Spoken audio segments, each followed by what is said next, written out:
Can Leo become a bridge builder there? Well, that's one thing that I asked him about specifically, and he told me that he doesn't know. He needs to solve it, as he said, in a synodal way. So by sitting and listening to people, he had several meetings lined up with people who were trying to get him to relax restrictions on the Latin Mass. I think maybe we'll see some modifications to Francis's rules, but maybe not. Might we also see the new Pope speaking out more directly about rising populist nationalism and anti-immigration politics, especially in the United States? I think he understands very well that there is a certain expectation because he is North American, that he would be able to engage Donald Trump more effectively than anybody else. But I think he's also very aware that there will be criticism, and we've already seen that. Some pushback from the MAGA crowd on his pro-life comments. So he's aware that there's going to be tension, but he's not a political animal. He doesn't instinctually think in political terms. I think Pope Francis did that more so. We're going to see him approach this as a pastor, keeping, I think, what he understands is a necessary distance because of his American background. But he also did tell me that Americans can't say, like they did with Francis, that, he just doesn't understand us. Perhaps the worries some voice about the Vatican turning woke mask a more fundamental realignment that is actually taking place at the heart of the Catholic Church. It's not that the Pope is becoming more woke, it's that he's becoming less Western.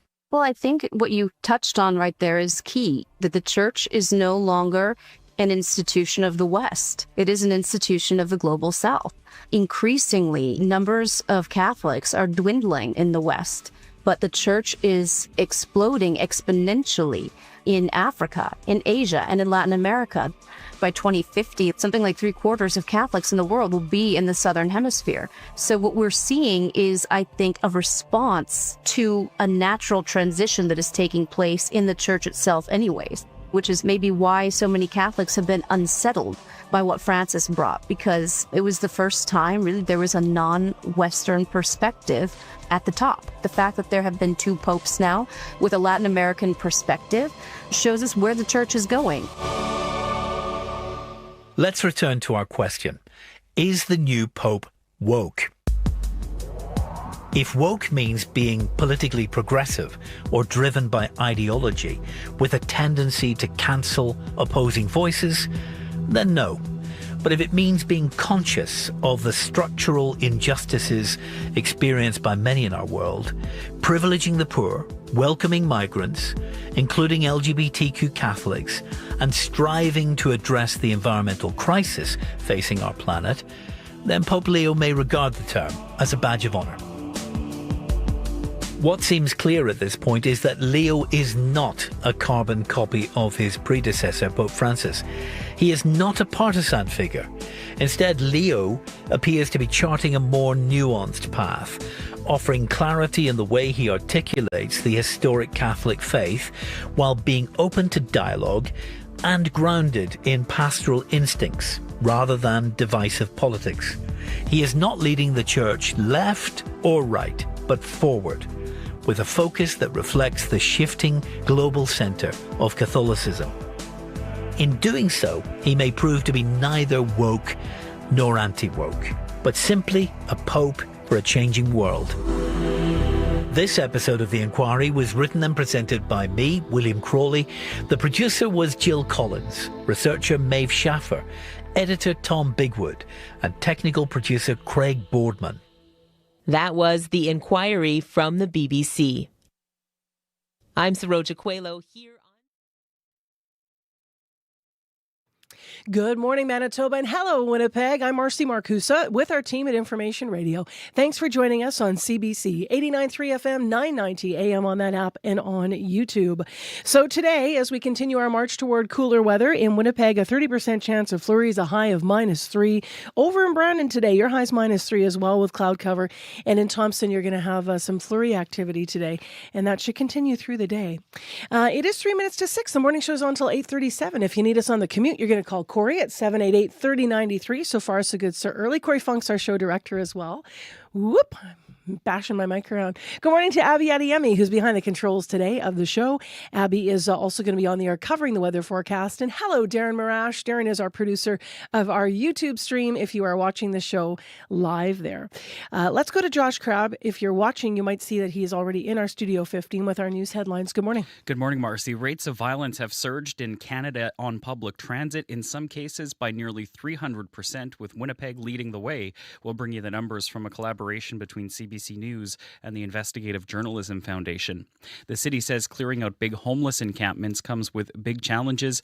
2 camps have already been cleared after a new bylaw went into effect, but some are still standing, including one behind the Granite Curling Club. And you might notice a little less holiday sparkle in Winnipeg's downtown. The decorations that usually light up Portage Avenue are in storage this season and may not be back for a couple of seasons. Your next local CBC News is at 6:30. All right. Thank you, Josh. You're welcome. Well, in addition to what Josh mentioned about the encampment that's behind Granite Curling Club, we're going to look at that issue from a different perspective this morning. We are going to hear from a person that is a mother of a child that goes to a daycare in that area. She has concerns about the encampment there. She says actually their daycare has hired security recently, so the camp is still standing. So we'll get her perspective on this issue. Also this morning, a Winnipeg family continues to grieve. Their loved one was killed in a pedestrian car crash earlier this month. One of 9 fatalities this year. We've been talking about pedestrian safety on the show, so we're going to talk to the daughter of the man who was killed there about what she thinks could keep our streets safer. In addition, in the first hour of Information Radio, we're going to talk again about gaming ads, gambling ads, betting ads. If you're watching the Jets game in Washington tonight, you're bound to see a ton of them. We'll talk to a Canadian senator who's trying to change that.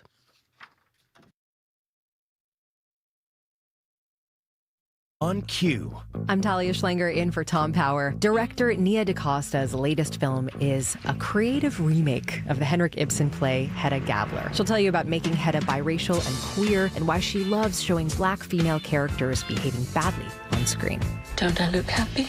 Q, this morning at 10:30 in Newfoundland, and on the CBC Listen app, or wherever you get your podcasts. This is World Report. Good morning. I'm Marcia Young. A joint investigation by CBC News and the Investigative Journalism Foundation has been looking at transit violence, and in 8 big Canadian cities, violence rates have roughly doubled over the past decade. Eric Cito is with our Visual Investigations Unit, and he has this exclusive report. My blood was everywhere. Derek Dykoff recalls how he was stabbed in a Toronto subway car. He's getting him! He's stabbing him up! The video captured by a passenger in 2023. I'm pretty sure I did this close to dying on the subway floor. A joint investigation by CBC News and the Investigative Journalism Foundation, using exclusive StatsCan data, shows transit violence more than doubled across much of the country between 2016 and 2024. University of Alberta professor Murtaza Haider, along with researchers at Toronto Metropolitan University, helped analyze the data. It hasn't gone down to pre-pandemic levels in most cases, with the exception of Vancouver. And there's a greater need for cities and provinces to coordinate and improving safety on transit property and vehicles. Assault in Winnipeg, for example, went up by almost 300%.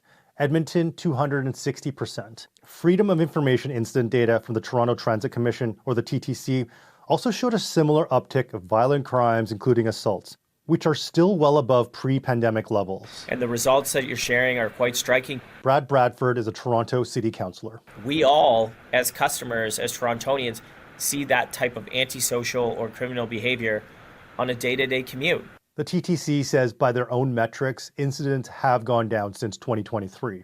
And numbers are higher than pre-pandemic because there's now more reporting. But one of the biggest reasons for this spike, according to experts, repeat offenders. Eric Cito, CBC News, Toronto. The full investigation is on our CBC News YouTube page. Comments are open, and we want to hear from you. A fire is engulfing multiple residential high-rise towers in Hong Kong. Officials say 4 people are dead and more are still trapped inside the buildings.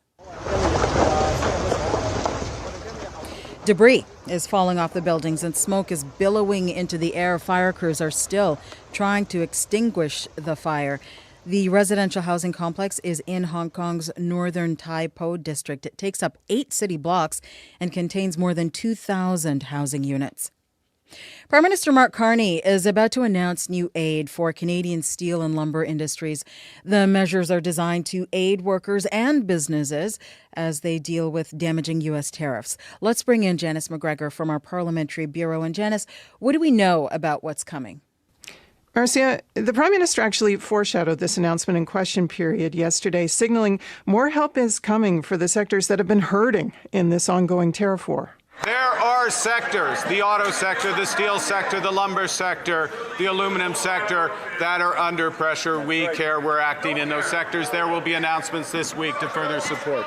Now, arguably the most sensitive one on his list there is steel. Canadian producers have been saying for months that despite the billions of dollars in financing, the tariff protections that the federal government's put in place so far, they still don't have the help they need. And it's not clear that today's announcement is going to deliver everything they've asked for, but it is going to slap new tariffs on steel imports from countries that don't have preferential trade agreements in place with Canada. Much of Canada's imported steel, the industry's primary concerns are centered around what they consider to be cheap, unfairly traded, subsidized steel from primarily China, although some specific imports from Turkey, India could also be targeted. The goal is to make sure that if Canadian mills shift from products that they used to sell to Americans to serving domestic needs, that they aren't then going to be undercut by cheap imports. The other issue that Canadian mills identified long ago was Canada's transportation infrastructure. How if you're building something on the West Coast, it may cost so much to ship Ontario steel to you by rail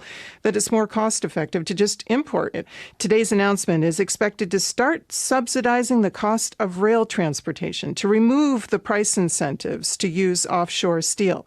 A government source also told our colleagues at Radio Canada that today's news is going to include help for both workers and businesses in other affected sectors like lumber.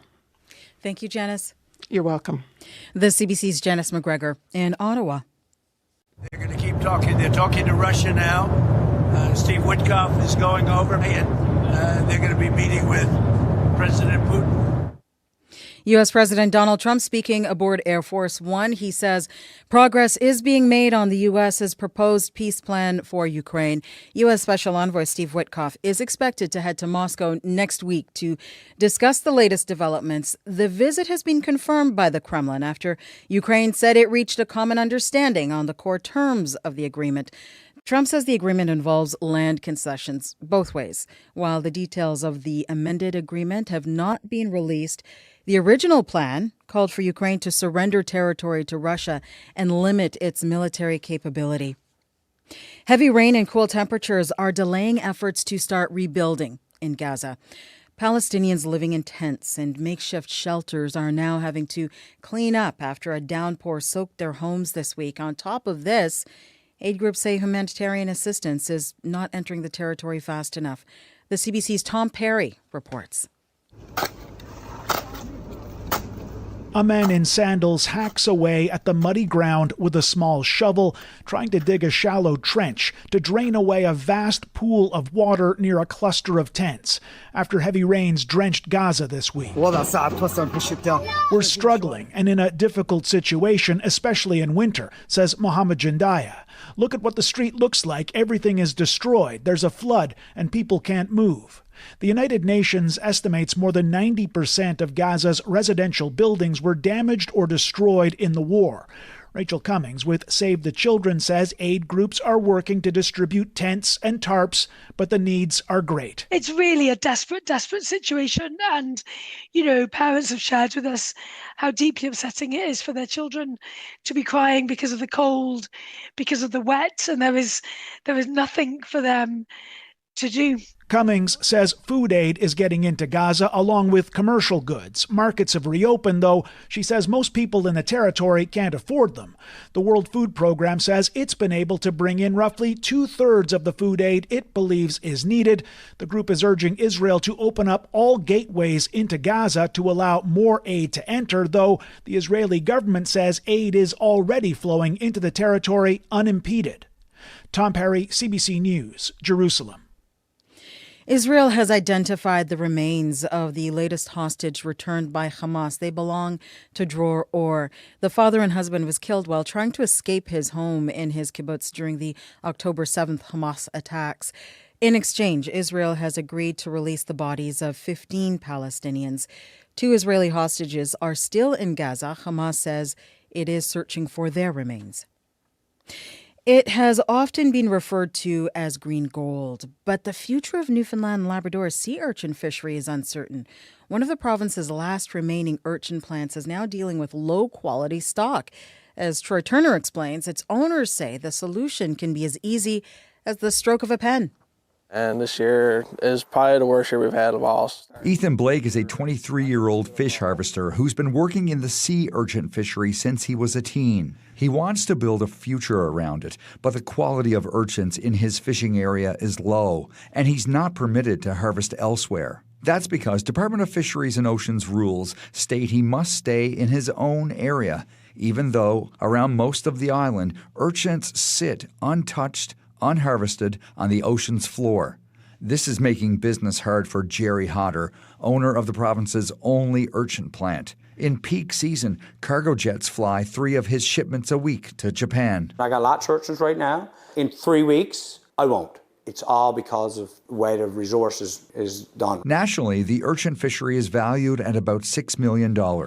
Hodder, who's been fighting for changes for more than a decade, says an easy fix is to allow fish harvesters diving for urchins into other bays, even temporarily. That's the goal here, is to get people to participate in the fishery, to see the value into it. DFO would not do an interview. In a statement, it said there is no broad or significant support for changes to current management measures, including with respect to fishing access. It is open to considering changes to temporary licenses before the 2026 season begins. Jerry Hodder, however, watches changes come to other fisheries overnight and says action needs to be taken now before his plant is forced to close. Troy Turner, CBC News, Stoneville, Newfoundland and Labrador. That is the latest national and international news from World Report. News anytime, cbcnews.ca. I'm Marcia Young.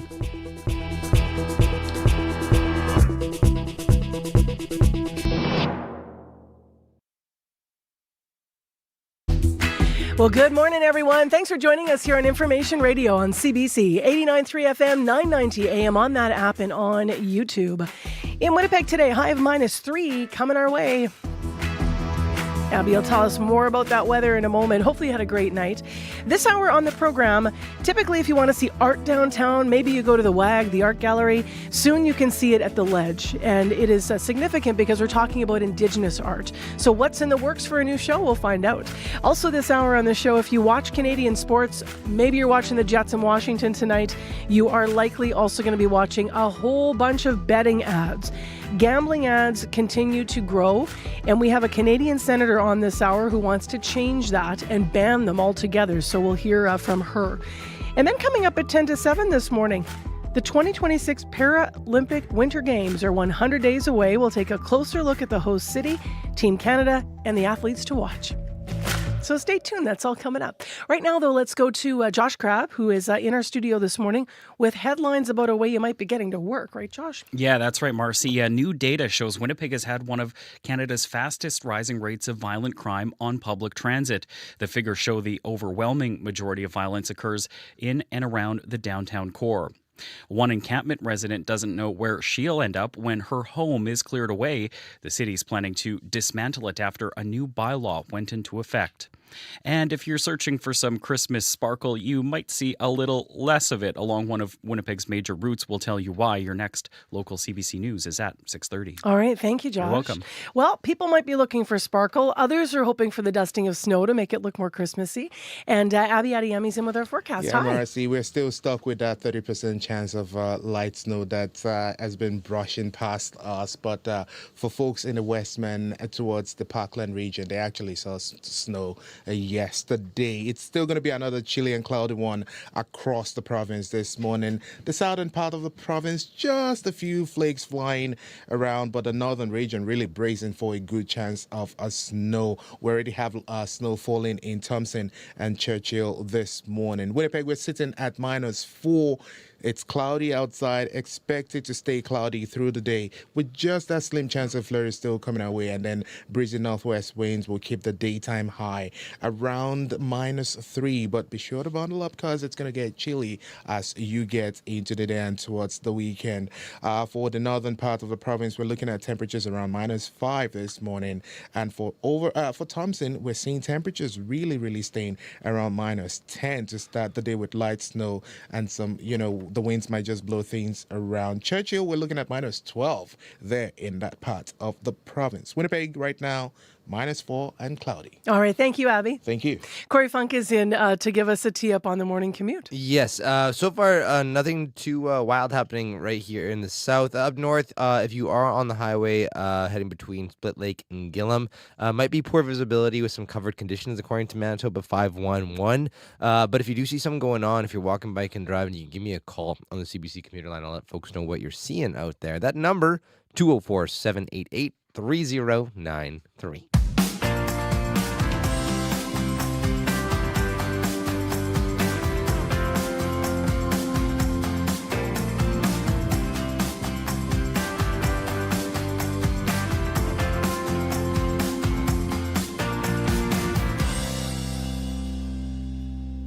Well, let's begin. Although we have a legislature here in Manitoba, one Winnipegger thinks the Manitoba Legislative Building could have more representation, at least when it comes to art.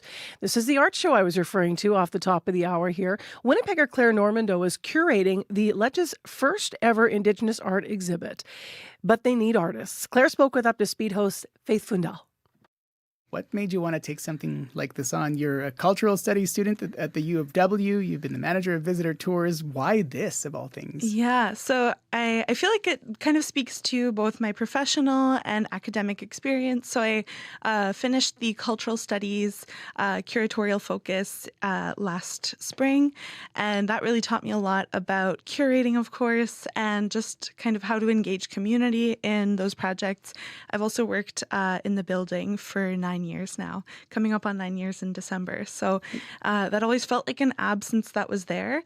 Just where are the Indigenous voices? Where are those stories? How do we approach them in a good way? Did anyone answer those questions, or did anyone have an answer to those questions when you asked? Oh, there's never been an easy answer, right? And it's just not easy history to contend with and engage with. So I think it's really important that in any institutions that we have a role to take on that work and to do it in a good, meaningful way. The legislative building is the place where they make laws and regulations. In itself has many laws and regulations. Was it hard to convince the Ledge folks that this was something that needed to be done and that you were the person? No, actually, and I'll speak to that. So I'm part of the Legislative Assembly. So we're nonpartisan, and our role is, in my office anyways, to build a bridge for Manitobans to make them feel welcome, seen, and included in that space. And I will say my directors were very happy to take this on, which was awesome news for me. I was really excited to do it. So I'm really happy to be in the position I am. You're calling it the exhibit At the Heart of This Land. Yeah. What's the significance of the name? So the idea kind of came to me in knowing the building so well. So within kind of that neoclassical context, if anyone's been to the building, if not, come on a tour. But in the center, there's a star. So it's an Egyptian star, an Egyptian symbol. We call it the Pool of the Black Star. And there's a really interesting acoustic effect. So when you stand in the very center of it, your voice is amplified. So I just thought, what a beautiful space, just the building itself. What a nice space to raise Indigenous voices, to elevate those voices, to give a platform. And I thought art would be a really good way to do it.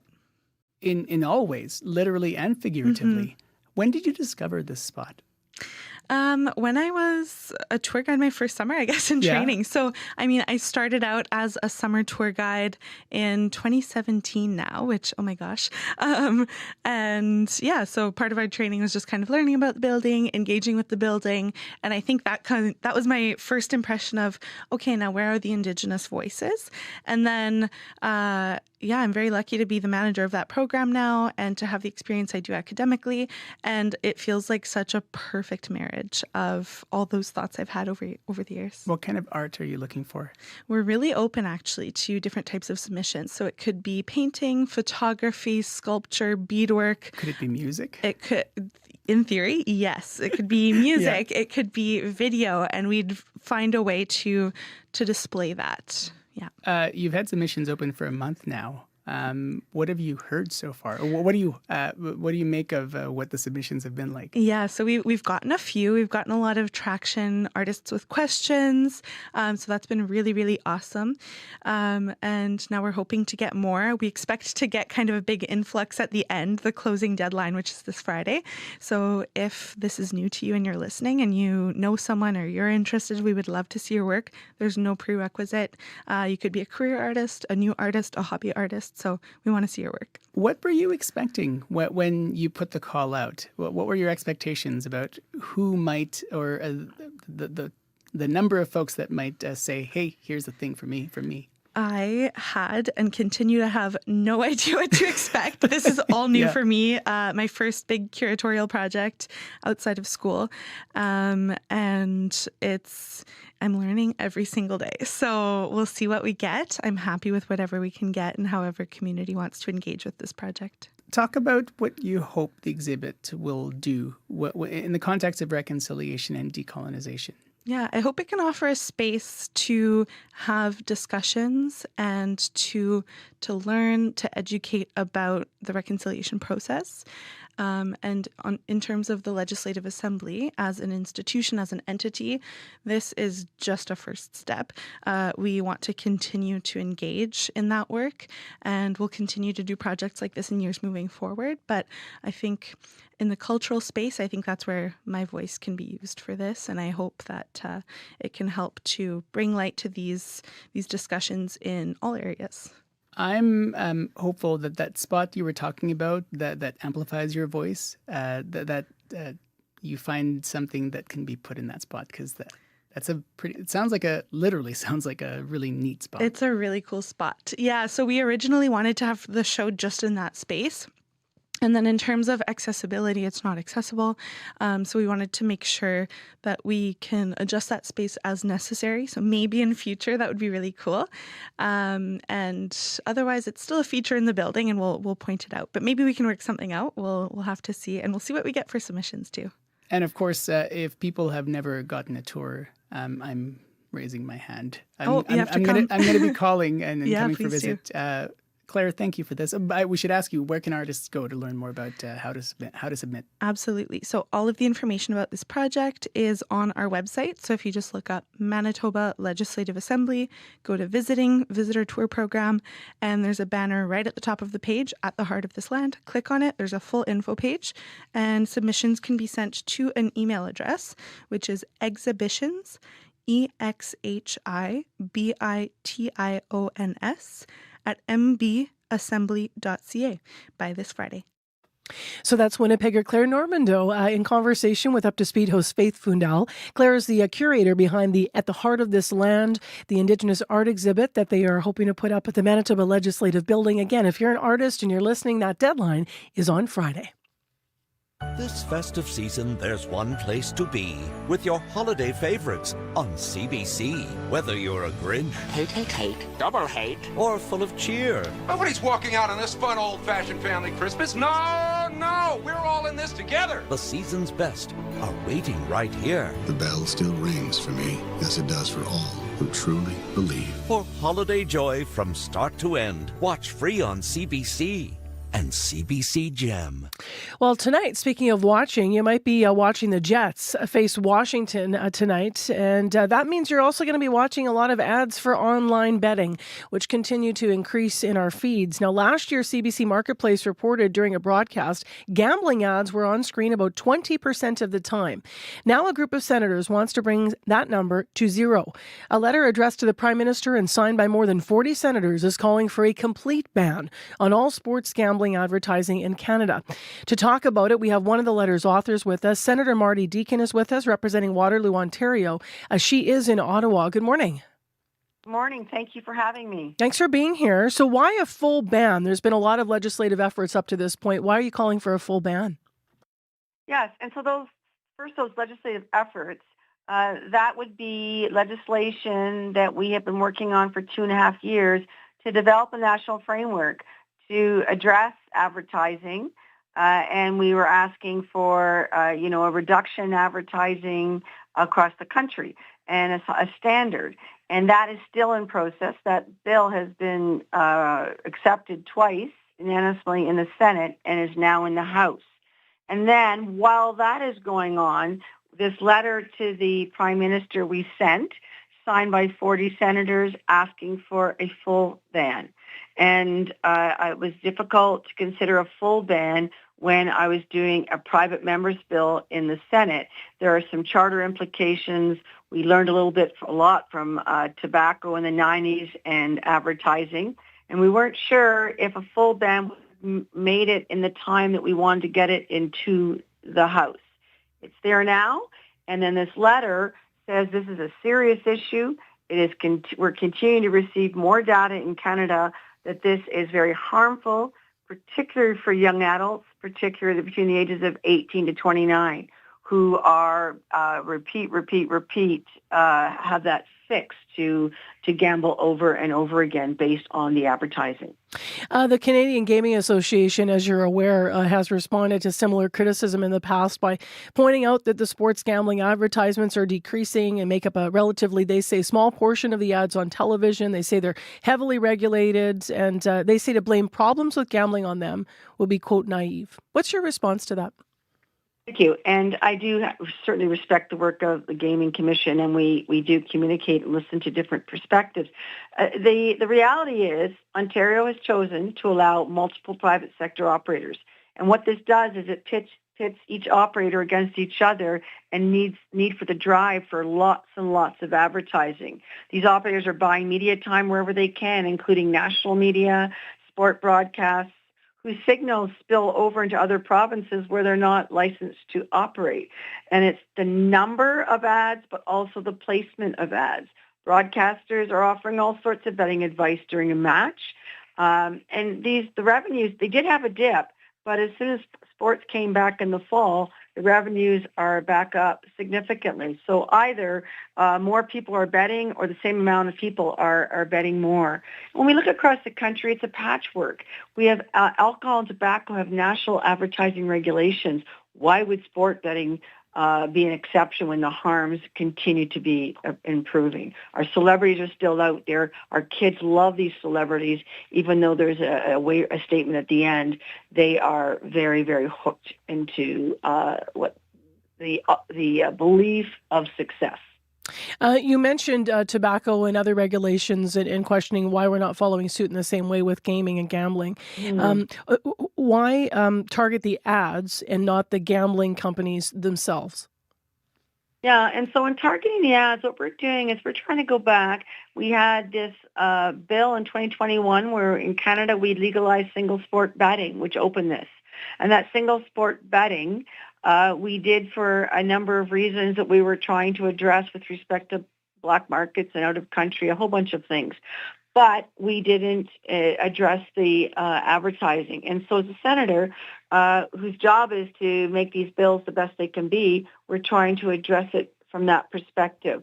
Going after gambling companies, well, when this gets through the House and a framework is set up, that will be at the choice of the stakeholders and the experts at the table moving this forward, moving the best decision forward. And it could be a full ban. It may come out to something else, but that is where something like that would be considered.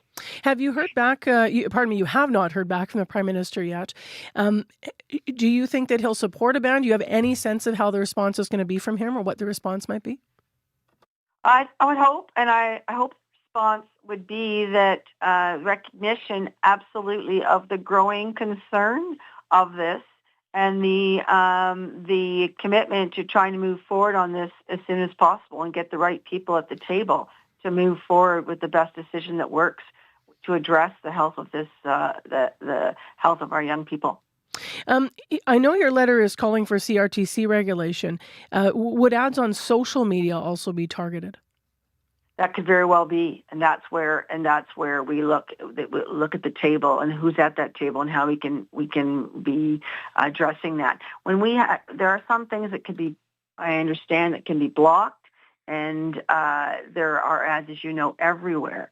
So that's where it will have to be really, really, really itemized and quite clear and concise.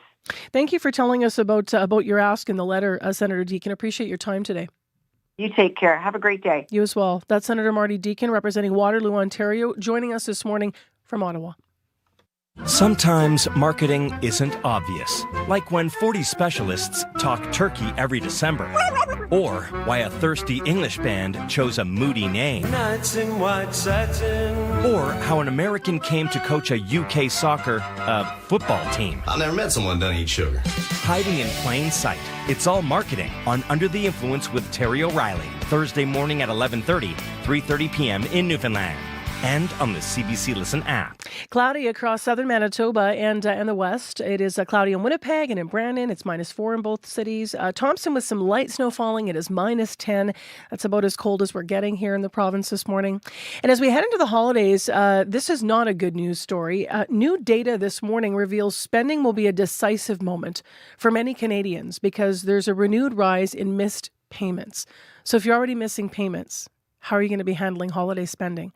Difficult for a lot of people across this country. We're going to get some of those numbers and analysis coming up in our business report.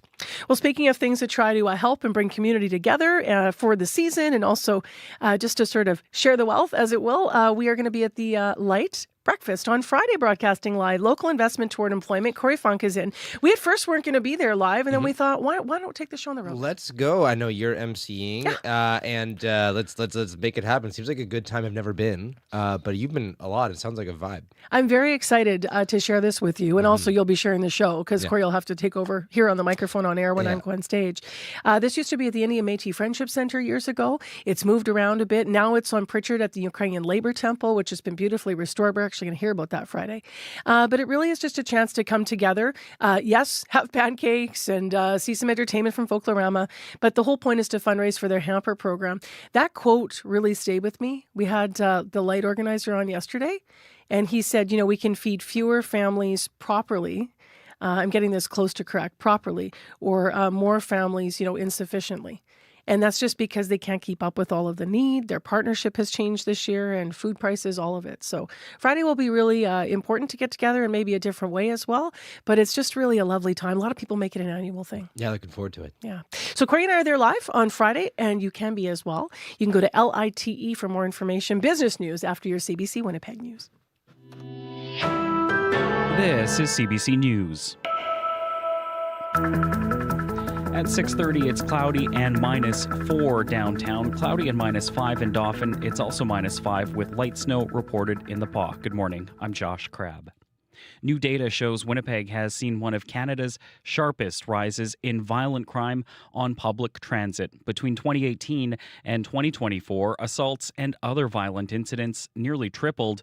Much of that violence is concentrated downtown, but bus drivers say it can happen anywhere in the city. Transit Union President Chris Scott calls the numbers disturbing and upsetting, but not surprising. We are still getting regular reports of incidents happening on the bus, obviously the riding public as well as the operator.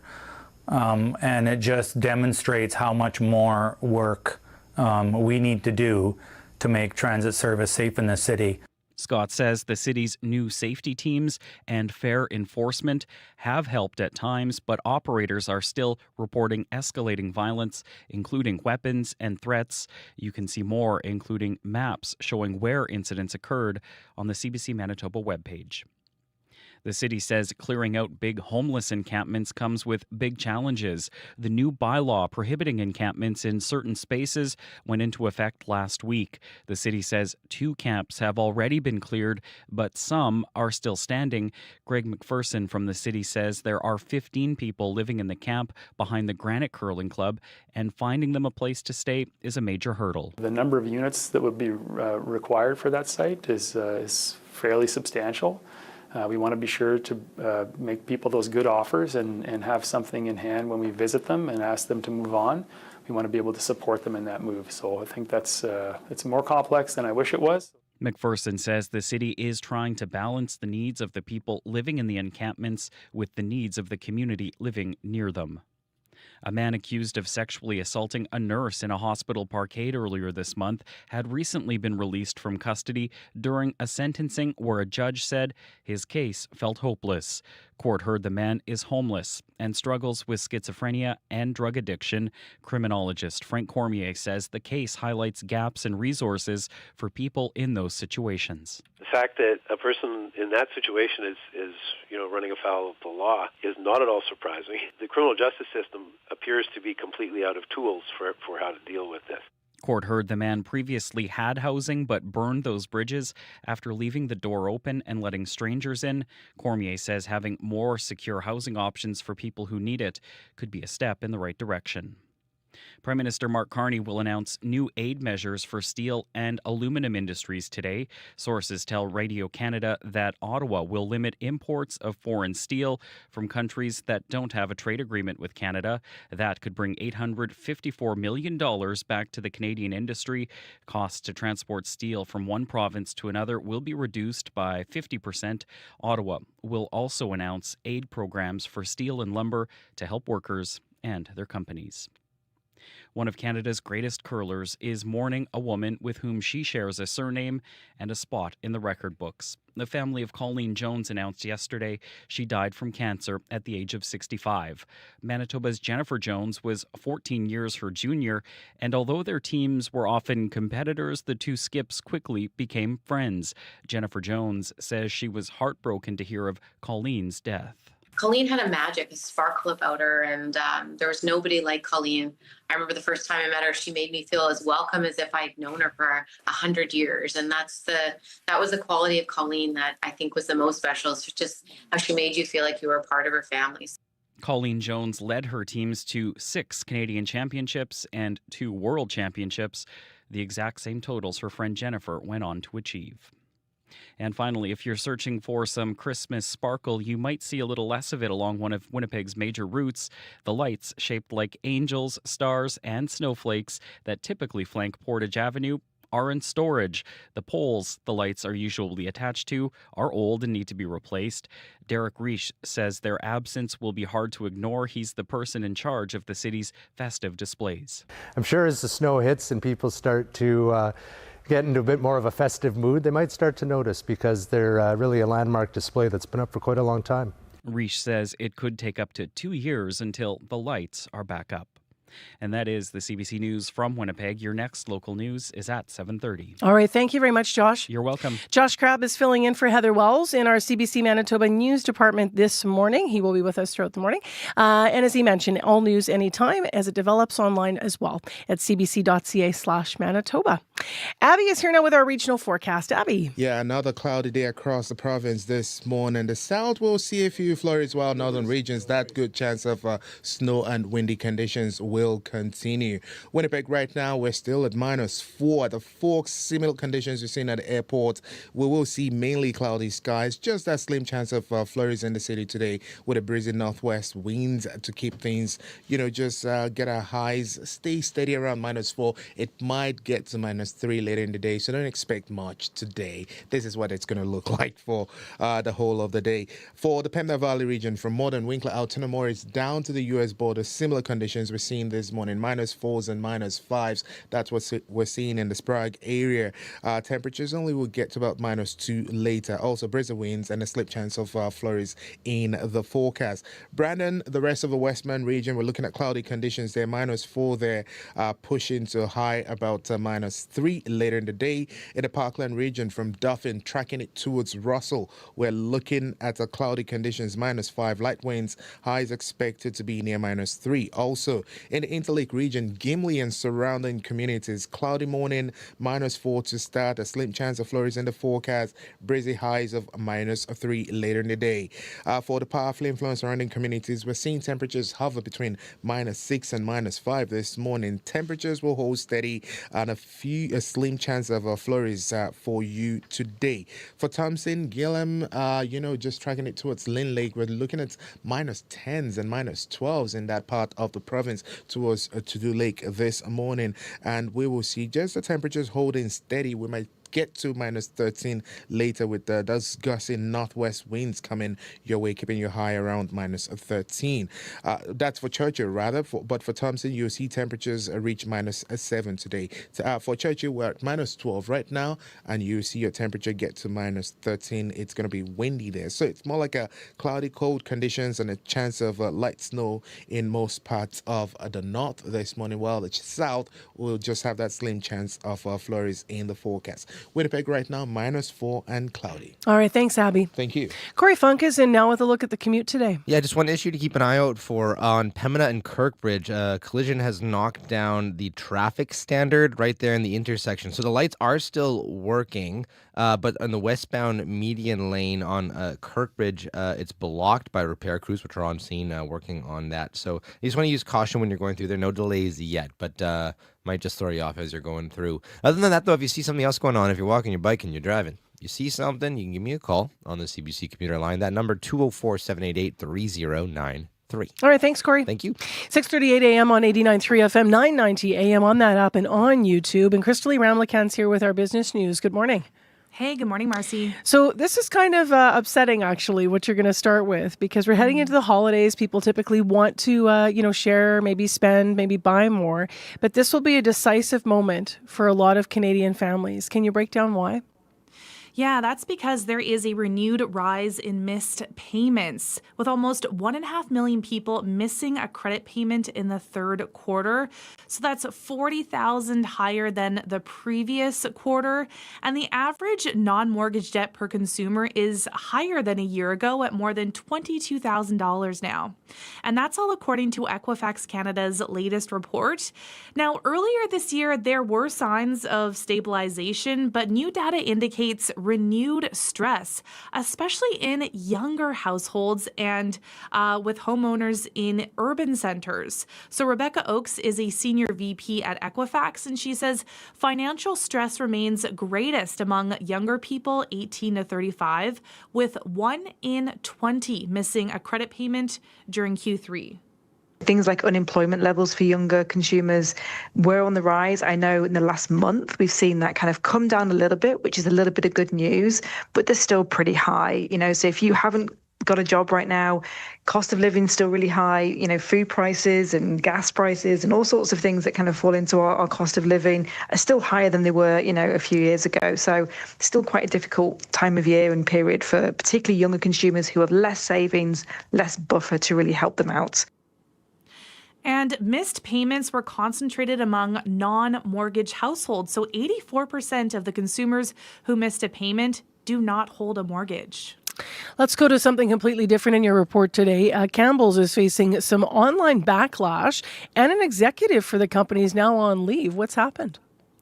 Yeah, so some people are fired up on social media over a new lawsuit that alleges an executive mocked its own canned soup and the people who eat it. So a lawsuit filed by a former security analyst at Campbell's alleges he was fired for reporting inappropriate conduct by the company's vice president of information technology. And the plaintiff claims he met with the VP last year to discuss his salary, but then claims during the meeting the VP made several racist comments and allegedly said Campbell's is highly processed food for poor people. So the VP has not yet commented publicly on the allegations, and Campbell says the employee has been placed on temporary leave while the company conducts its own investigation. And the company says it's proud of the food that it makes and the high quality ingredients it uses.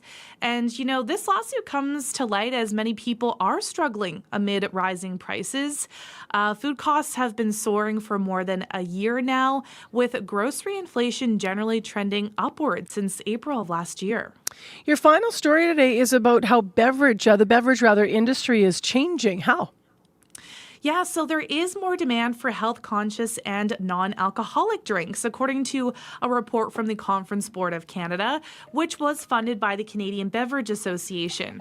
So it says households spent $12.5 billion on non-alcoholic beverages last year, which is more than pre-pandemic levels. But the spending has moderated from the peak that we saw during the pandemic. So consumer preferences have been shifting toward drinks with ingredients that carry health benefits, reduced sugar, organic certification, and plant-based components. I mean, personally, when I've been looking at, the labels on drinks, I'm surprised by how much sugar is in some drinks. Yep. Yeah, and not even drinks that are, what that you would think like pop, like things like, iced tea and lemonade. So, can be kind of shocking, kind of understandable why people might be shifting a different way. And for more on this, here's Robert Carter, who is an analyst with Stratton Hunter Group. Part of the trend that's driving this is that Canadians are much more educated about the foods they're consuming. They're more educated on where the food's coming from and the impact it's having on their health and wellness. So as they continue to evolve in the health and wellness space with the younger consumers coming up, I think we'll start to see much more strategic health and wellness initiatives taking place.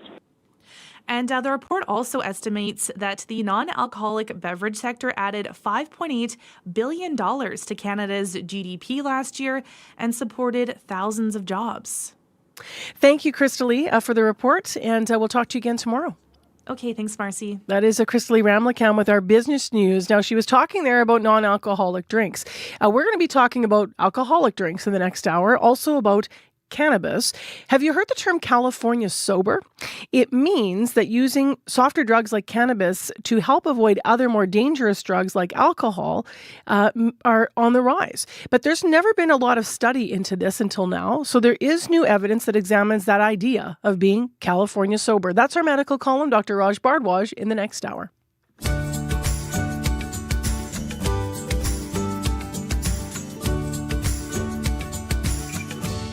6:43, -4 and cloudy in Winnipeg. And next, a bit of local music from the Brothers Landreth. This is All Drive. Got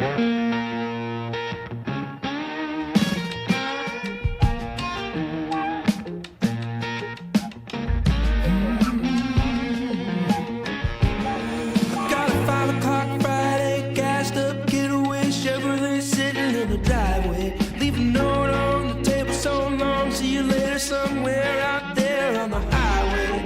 Baby, you can just stay home, but if you wanna roll your song, I'll drive, baby, go and throw your boots on. Alright, get your gone tunes on. All night, if you wanna leave it all behind, I'll drive, yeah. Holding tight to the white lines, chasing them headlights, kissing flip a car at the stop sign. Anywhere the wind blows, feet out the window, move a little closer if you don't mind. We can take it nice and slow, anywhere you wanna go. I'll drive, baby, go and throw your boots on. Alright, get your gone tunes on. Alright, if you wanna leave it all behind, I'll drive, yeah. I'll drive, yeah.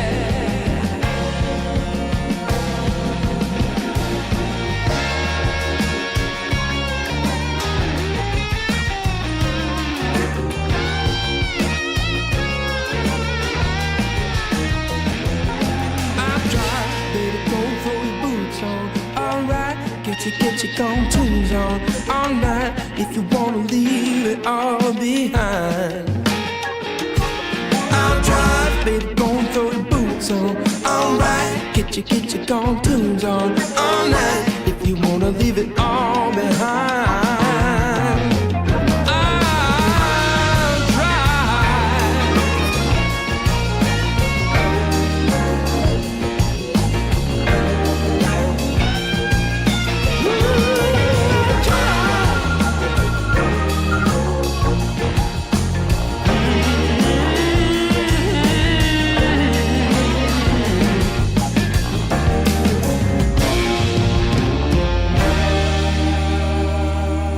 Manitoba's Brothers Landreth and All Drive on CBC. It's from their album Dog Ear.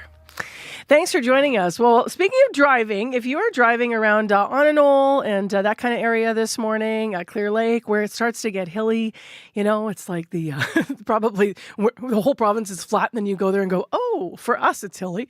We have a funny story about who drives, speaking of this tune and the theme. Corey Funk has come in to share it, and full disclosure, I am a terrible passenger. Like, yes. I am just about the...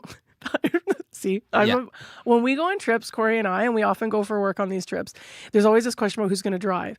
But Corey knows if he drives, he's in for it because I am so jumpy. And we were recently in Clear Lake, and we were driving through sort of the hilly parts, and there could be animals or fog or depending. And I'm just another car on the road.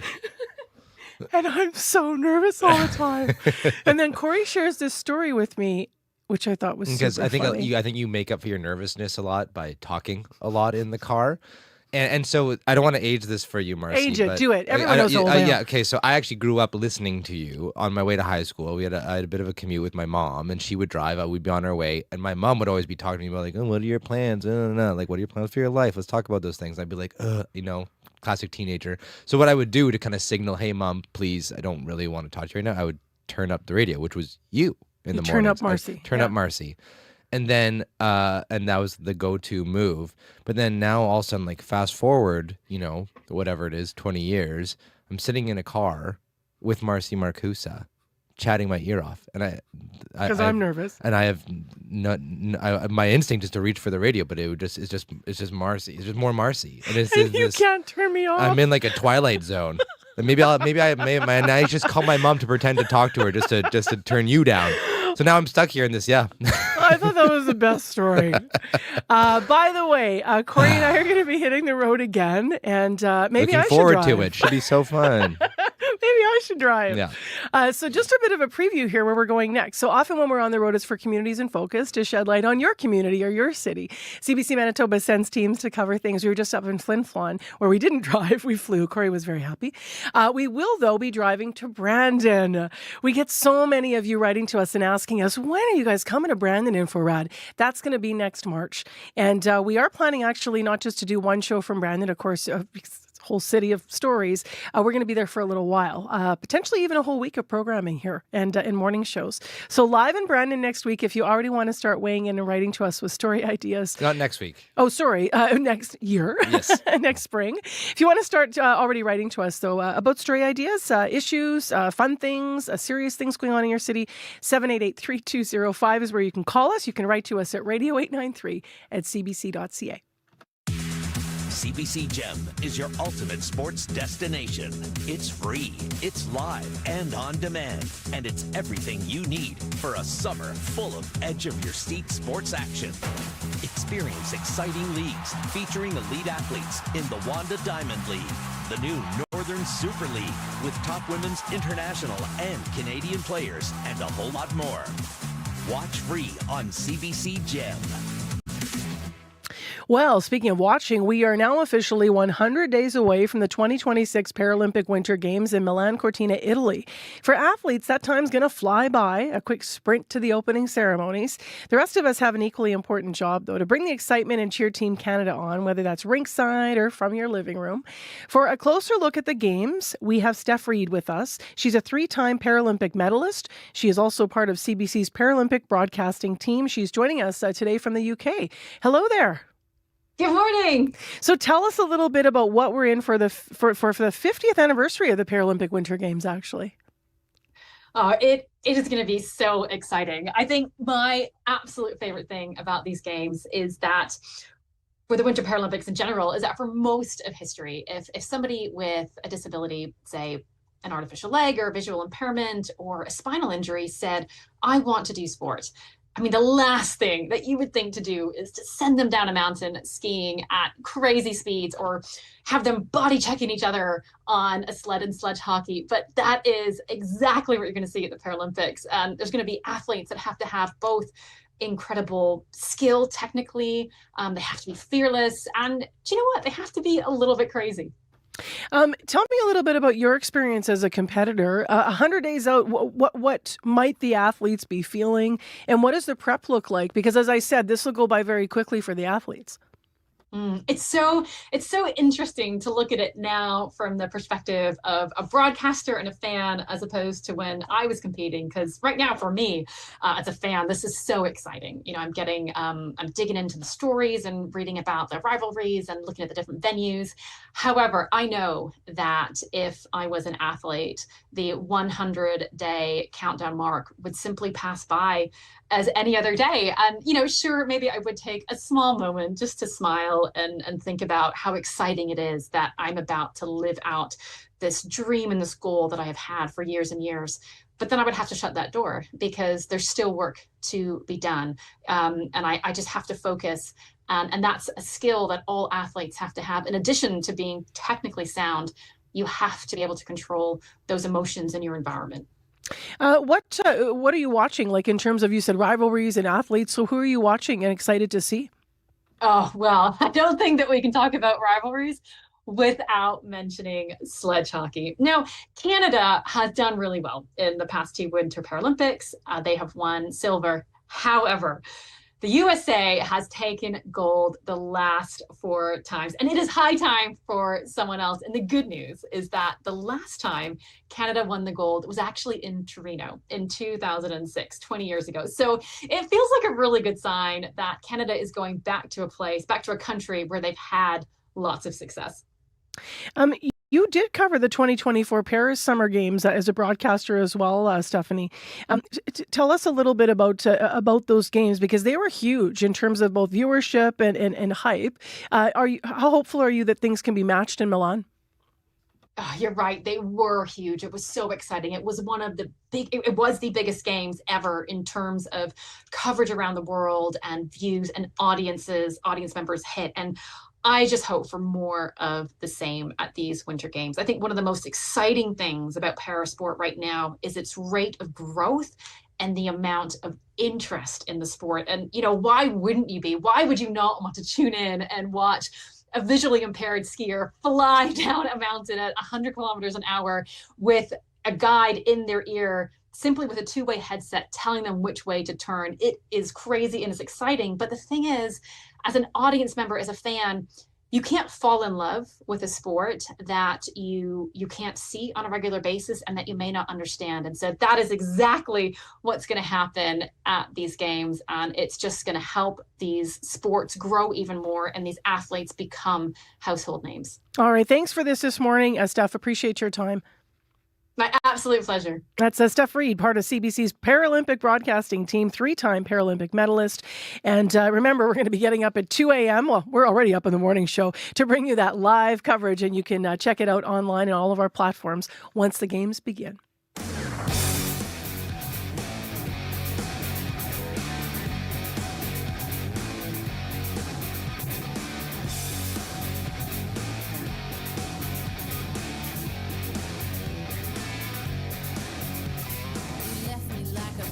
Doll in pieces as I took the fall for you.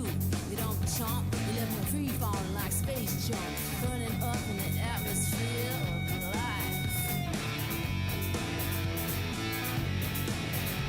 Well, I sound like a philosopher, but I'm a fool, so I'm a rocker, 'cause I let you in my heart that one last time. Y'all had enough, made up my mind. I'm gonna get up and out and wild. Not like yesterday. I'm cool, I'm calm, I'm gonna be okay.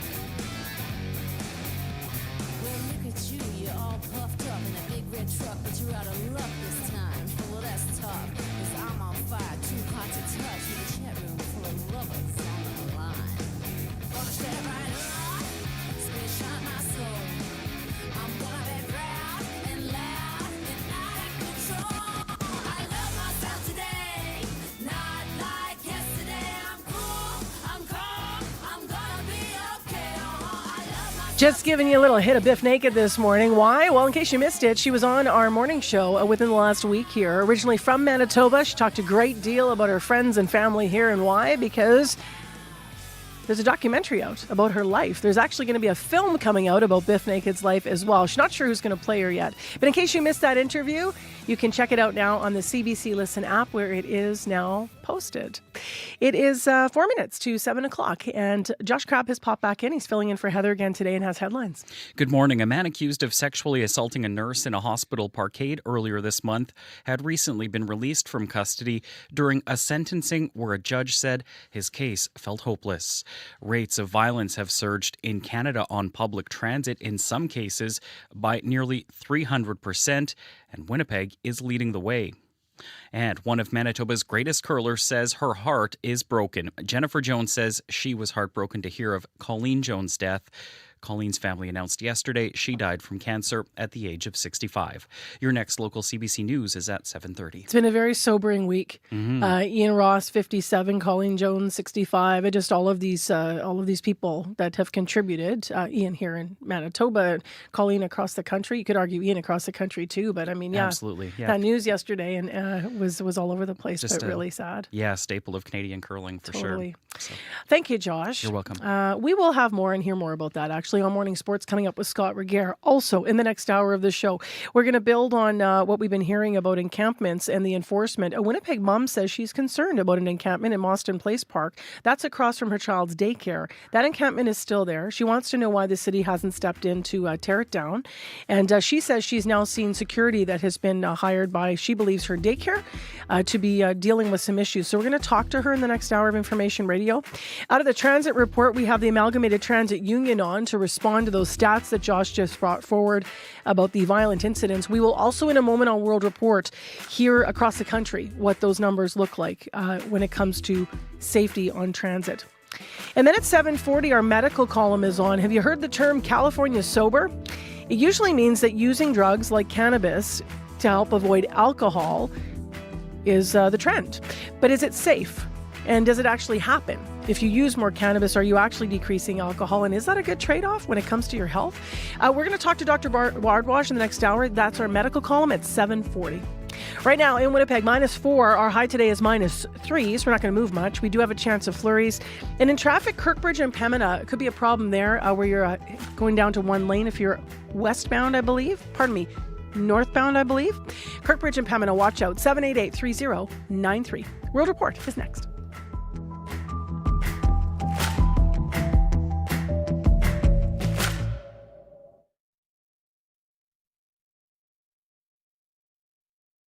On the Current. Terror, paranoia, obsession. I was oscillating between reality and delusion on a regular basis. It started with a Canadian man asking ChatGPT a simple math question. Now Alan Brooks is suing the company, saying he ended up in a weeks-long dive into psychosis and delusion, losing touch with reality. We'll talk to Alan Brooks on The Current. The Current with Matt Galloway. This morning at 8:37, 9:07 in Newfoundland. And on the CBC Listen app. This is World Report. Good morning. I'm Marcia Young. A joint investigation by CBC News and the Investigative Journalism Foundation has been looking at transit violence, and in 8 big Canadian cities, violence rates have roughly doubled over the past decade. Eric Cito is with our Visual Investigations Unit. He has this exclusive report. My blood was everywhere. Derek Dykoff recalls how he was stabbed in a Toronto subway car. He's getting him! He's stabbing him up! The video captured by a passenger in 2023. I'm pretty sure I did this close to dying on the subway floor. A joint investigation by CBC News and the Investigative Journalism Foundation, using exclusive StatsCan data, shows transit violence more than doubled across much of the country between 2016 and 2024. University of Alberta professor Murtaza Haider, along with researchers at Toronto Metropolitan University, helped analyze the data. It hasn't gone down to pre-pandemic levels in most cases, with the exception of Vancouver. And there's a greater need for cities and provinces to coordinate and improving safety on transit property and vehicles. Assault in Winnipeg, for example, went up by almost 300%. Edmonton, 260%. Freedom of Information incident data from the Toronto Transit Commission, or the TTC, also showed a similar uptick of violent crimes, including assaults. which are still well above pre-pandemic levels. And the results that you're sharing are quite striking. Brad Bradford is a Toronto city councillor. We all, as customers, as Torontonians, see that type of antisocial or criminal behavior on a day-to-day commute. The TTC says by their own metrics, incidents have gone down since 2023. And numbers are higher than pre-pandemic because there's now more reporting. But one of the biggest reasons for this spike, according to experts, repeat offenders. Eric Cito, CBC News, Toronto. The full investigation is on our CBC News YouTube page. Comments are open, and we want to hear from you. In Toronto and Vancouver today, several men allegedly linked to fugitive Ryan Wedding will appear in court. They were arrested last week, part of an FBI operation to take down the former athlete's purported drug smuggling empire. As Thomas Daigle reports, the case is revealing how Wedding moves money around the world. Ryan Wedding to the line. 23 years after Ryan Wedding flew down the slopes as a Team Canada Olympic snowboarder, he's accused of laundering the proceeds of his billion-dollar criminal enterprise by leveraging associates in BC, Ontario, England, and Italy, suspected of buying up properties and luxury goods on Wedding's behalf, including a rare $13 million Mercedes sports car now seized by the FBI. U.S. Treasury Undersecretary John Hurley. Wedding operates through a complex web of individuals and companies to launder his drug proceeds, using everything from front businesses to luxury cars to cryptocurrency. Among those appearing in court today, Roland Sokolowski, a Toronto jeweler who U.S. authorities say acted as Wedding's bookkeeper. Court documents reviewed by CBC News suggest Sokolowski sent at least $375 million U.S. in cryptocurrency to virtual wallets linked to Wedding. And there may be more to it than that, says former RCMP Proceeds of Crime investigator Calvin Krusty. Because of the magnitude of it, one always has to look at, is there a state actor or network involved, i.e. China, Iran, Russia, or others? Wedding himself remains on the run, with U.S. authorities offering a $15 million reward for information leading to his arrest.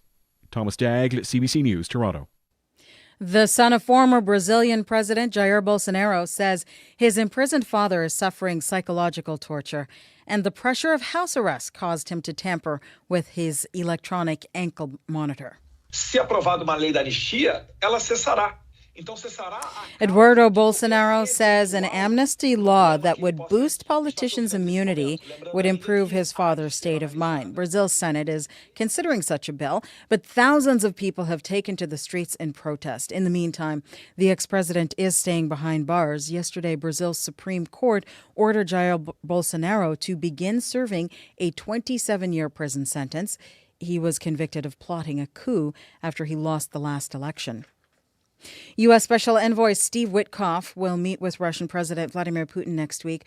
Witkoff is expected to fly to Moscow to discuss the amended peace plan put forward by the U.S. Ukraine is doing well. I think they're pretty happy about it. They'd like to see it end. And we won't know for a little while, but we're making progress. U.S. President Donald Trump speaking aboard Air Force One. Trump is more optimistic about this deal than some of Ukraine's European allies. Here is EU President Ursula von der Leyen addressing the European Parliament earlier this morning. If today we legitimize and formalize the undermining of borders, we open the doors for more wars tomorrow, and we cannot let this happen. Von der Leyen says Europe must keep up the pressure on Russia until there is a just and lasting peace. Italy's parliament has passed a landmark law on femicide. It makes the murder of women based on discrimination a specific crime under the Penal Code. But another bill designed to prevent sexual violence has failed in the Senate. Megan Williams has the details. Per il contrasto alla violenza nei confronti delle donne. The Italian lower house unanimously approved the femicide law. Contrari nessuno, la Camera approva. Anyone who kills a woman out of discrimination, hatred, or control can now face life imprisonment. The law also covers cases where a woman is murdered for rejecting a relationship. It aligns with the Istanbul Convention and EU directives, introducing enhanced electronic bracelets and limits on early release for minors convicted of femicide. The law comes 2 years after the murder of student Giulia Cecchettin by her ex-boyfriend. Cecchettin's sister called the crime the product of a deeply patriarchal society. In the meantime, the Italian Senate failed to approve an amendment to the sexual violence bill. It would have defined rape as any sex without explicit consent, moving beyond the current law, which focuses on physical coercion or threats. L'analisi di un contesto è fondamentale. Lawyer Teresa Manente says recognizing the context of abuse is fundamental, something Italian judges often fail to do. The changes to the law were blocked by far-right members of Prime Minister Giorgia Meloni's governing coalition. The proposed amendment would define consent as free, conscious, valid for the duration of the act, and revocable at any time. Megan Williams, CBC News, Rome. Blastomycosis is a rare fungal lung infection. In 2021, it killed 5 members of an Ojibwe First Nation northwest of Timmins, Ontario. The origin of the disease is not well understood, but as Kate Rutherford reports, that may change. A coroner's inquest has put forward 79 recommendations. He was kind of that light within our family. That's Luke Moore's cousin, Michelle Daigle. Luke, a member of Constance Lake First Nation, died of blastomycosis in a remote, under-resourced hospital, misdiagnosed with pneumonia.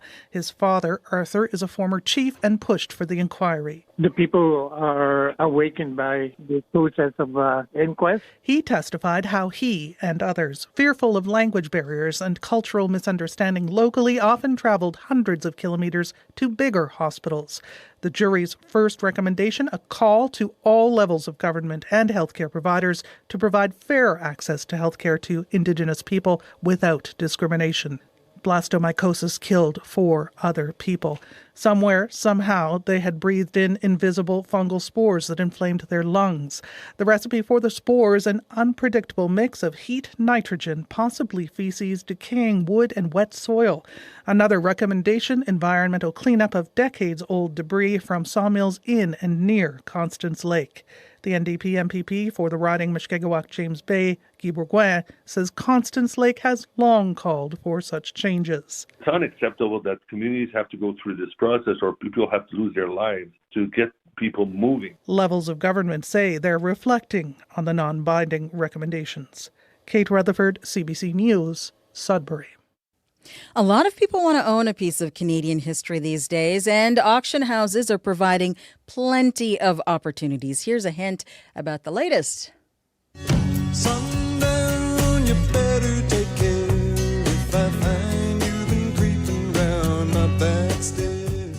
The estate of Gordon Lightfoot goes on sale today. Bidders will have the chance to buy some of the singer's personal belongings and memorabilia, including costumes he wore on stage, set lists, music awards, musical instruments, and rare photographs. There's even a note to Lightfoot from Bob Dylan on the block. What she really means.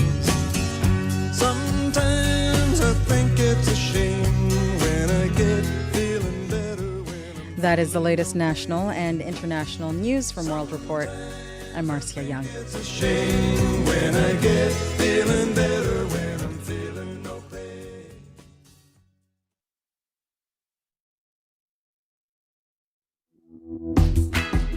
Well, hello, everyone. It is Wednesday morning, November 26th. Thank you for joining us on Information Radio here on CBC. I'm Marcy Marcusa. You're on 89.3 FM, 990 AM on the app and YouTube. Starting to get chillier across Manitoba and some snow in some places as well up north. We will get into our forecast, as always, in just a moment with Abby. This hour, we're going to be talking about what is happening with some of the encampments in the city of Winnipeg now that the new rules have gone into place to monitor them. We're going to hear from a Winnipeg mom, though, who is voicing concerns about one specific encampment because it is set up across the street from her son's daycare. If you know the city's new rules, it shouldn't be there in that proximity, but it's still there. She says despite some added security she's seen during pickups and drop-offs, she doesn't feel it should have gotten to this point. So we're going to ask her what she means by that and what her concerns are about that encampment. On our medical column, are people swapping swapping alcohol to use cannabis? And if you make that change, is that actually safe? We're we're going to look at a new study around that. And then at 10 to 8 this morning, we're going to hear more about what is happening with violent incidents on transit. You probably heard some of this on World Report. And Josh Crabb is here with our local headlines to put it in a Manitoba through a Manitoba lens. Hi, Josh. Yeah, that's right. And that new data shows Winnipeg has seen one of Canada's sharpest rises in violent crime on public transit between 2018. Assaults and other violent incidents nearly tripled, while one city councillor says some new initiatives seem to be helping. And you might notice a little less holiday sparkle in Winnipeg's downtown. The decorations that usually light up Portage Avenue are in storage, and they may not be back for a couple of seasons. Your next local CBC News is at 7:30. All right. Thanks, Josh. You're welcome. There's a great piece online as well if you want to check out our website, cbc.ca/Manitoba, of some like old grainy black and white footage about, a year when Winnipeg was really, really lit up. I don't know if you caught that video yet. No, I haven't seen it. Yeah, I'll have to check fun. it out. It's fun. I just caught part of it this morning myself. So it's definitely a dark time of year, so some lights would be nice. I know. Yeah. November's kind of can be a bummer. It can. I find, people are like, okay, let's just bring on December and the snow and all that already then if we're going to have it. We're almost there. Yeah, we certainly are. Some people are already there this morning in the north. Abby is here with our forecast. That's for sure, Marcy. We have snow in the northern part of the province this morning. We're talking about Flin Flon, Thompson, Churchill. We're looking at light snow already really adding that white to that part of the province. We're looking at temperatures around -6, -10 and -12 in that part of the province this morning. So that light snow will definitely be falling. Around Lynn Lake, we're seeing -12 to the lake, -12, Churchill, -12 this morning. But for Winnipeg, we're sitting at -3 at this time. Cloudy outside, expected to stay cloudy through the day with just a slim chance of flurries coming our way. It's going to get breezy at some point coming from the northwest, and we'll just see a daytime high hold steady around this -3. And for the southern part of the province, Brandon, Dauphin, Gimli, we're seeing temperatures around -5 this morning, and most highs would be between -2 and -3 for that the part of the south. But up north, we're already seeing -12s and -10s up there, Marcy. All right. Thanks, Abby. Thank you. Yeah, that chill's come there early. Corey's been watching traffic. Really, Kirkbridge and Pembina is an issue. So that's Kirkbridge westbound. If you're on Killarney, it's going to be bothering you.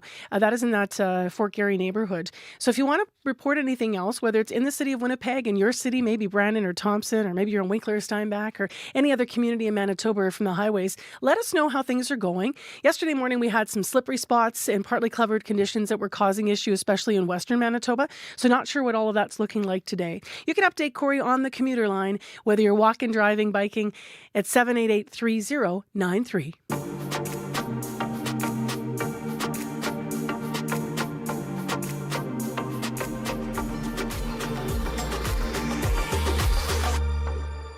Well, up next on CBC, a Winnipeg mom, as I've mentioned, says that security personnel are now patrolling in front of her child's daycare during pickups and drop-offs. She says it's because of an encampment located directly across from the Building Blocks daycare on Balmoral. Now, that daycare is operated by the YMCA. It faces Most in Place. That's Most in Place Park, rather. That's along Granite Way. Her name is Sonia. CBC has agreed to withhold her last name to protect her child's identity.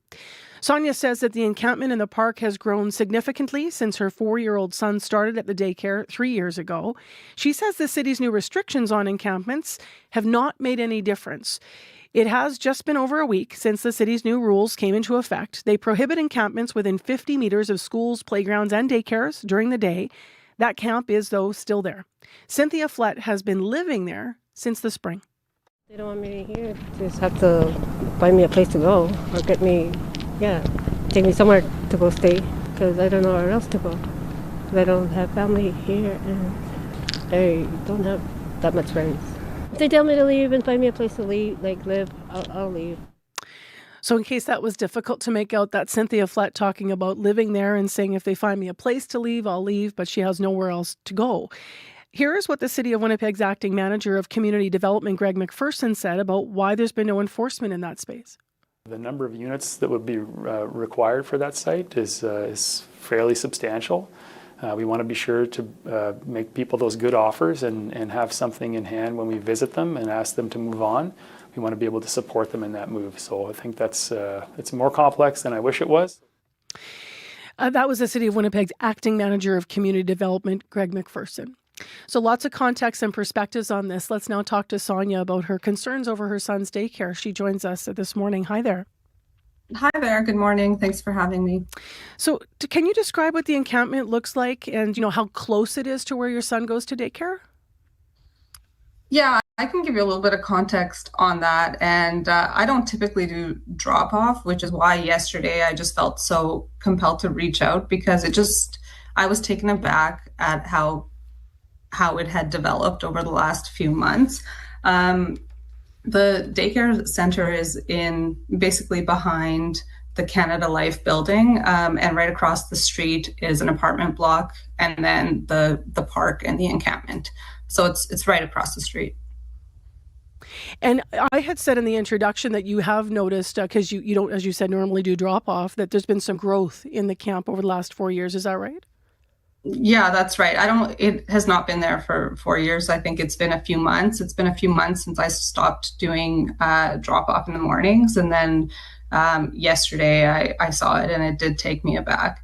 And I've lived in the village, I've lived in the West End, worked in the village, even lived in Manitoba housing.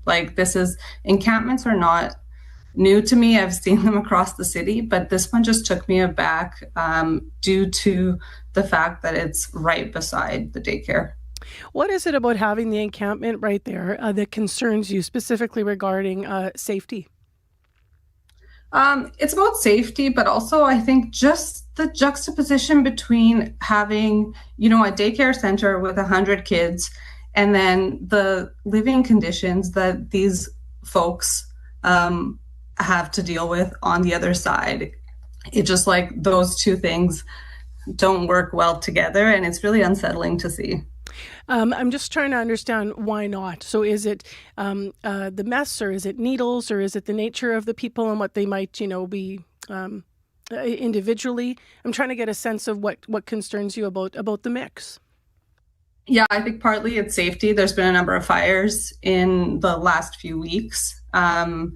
Especially as temperatures get colder, that's probably a higher risk of that continuing to happen. And part of it too is just, exposure to some of that hard life that we don't want kids necessarily to see.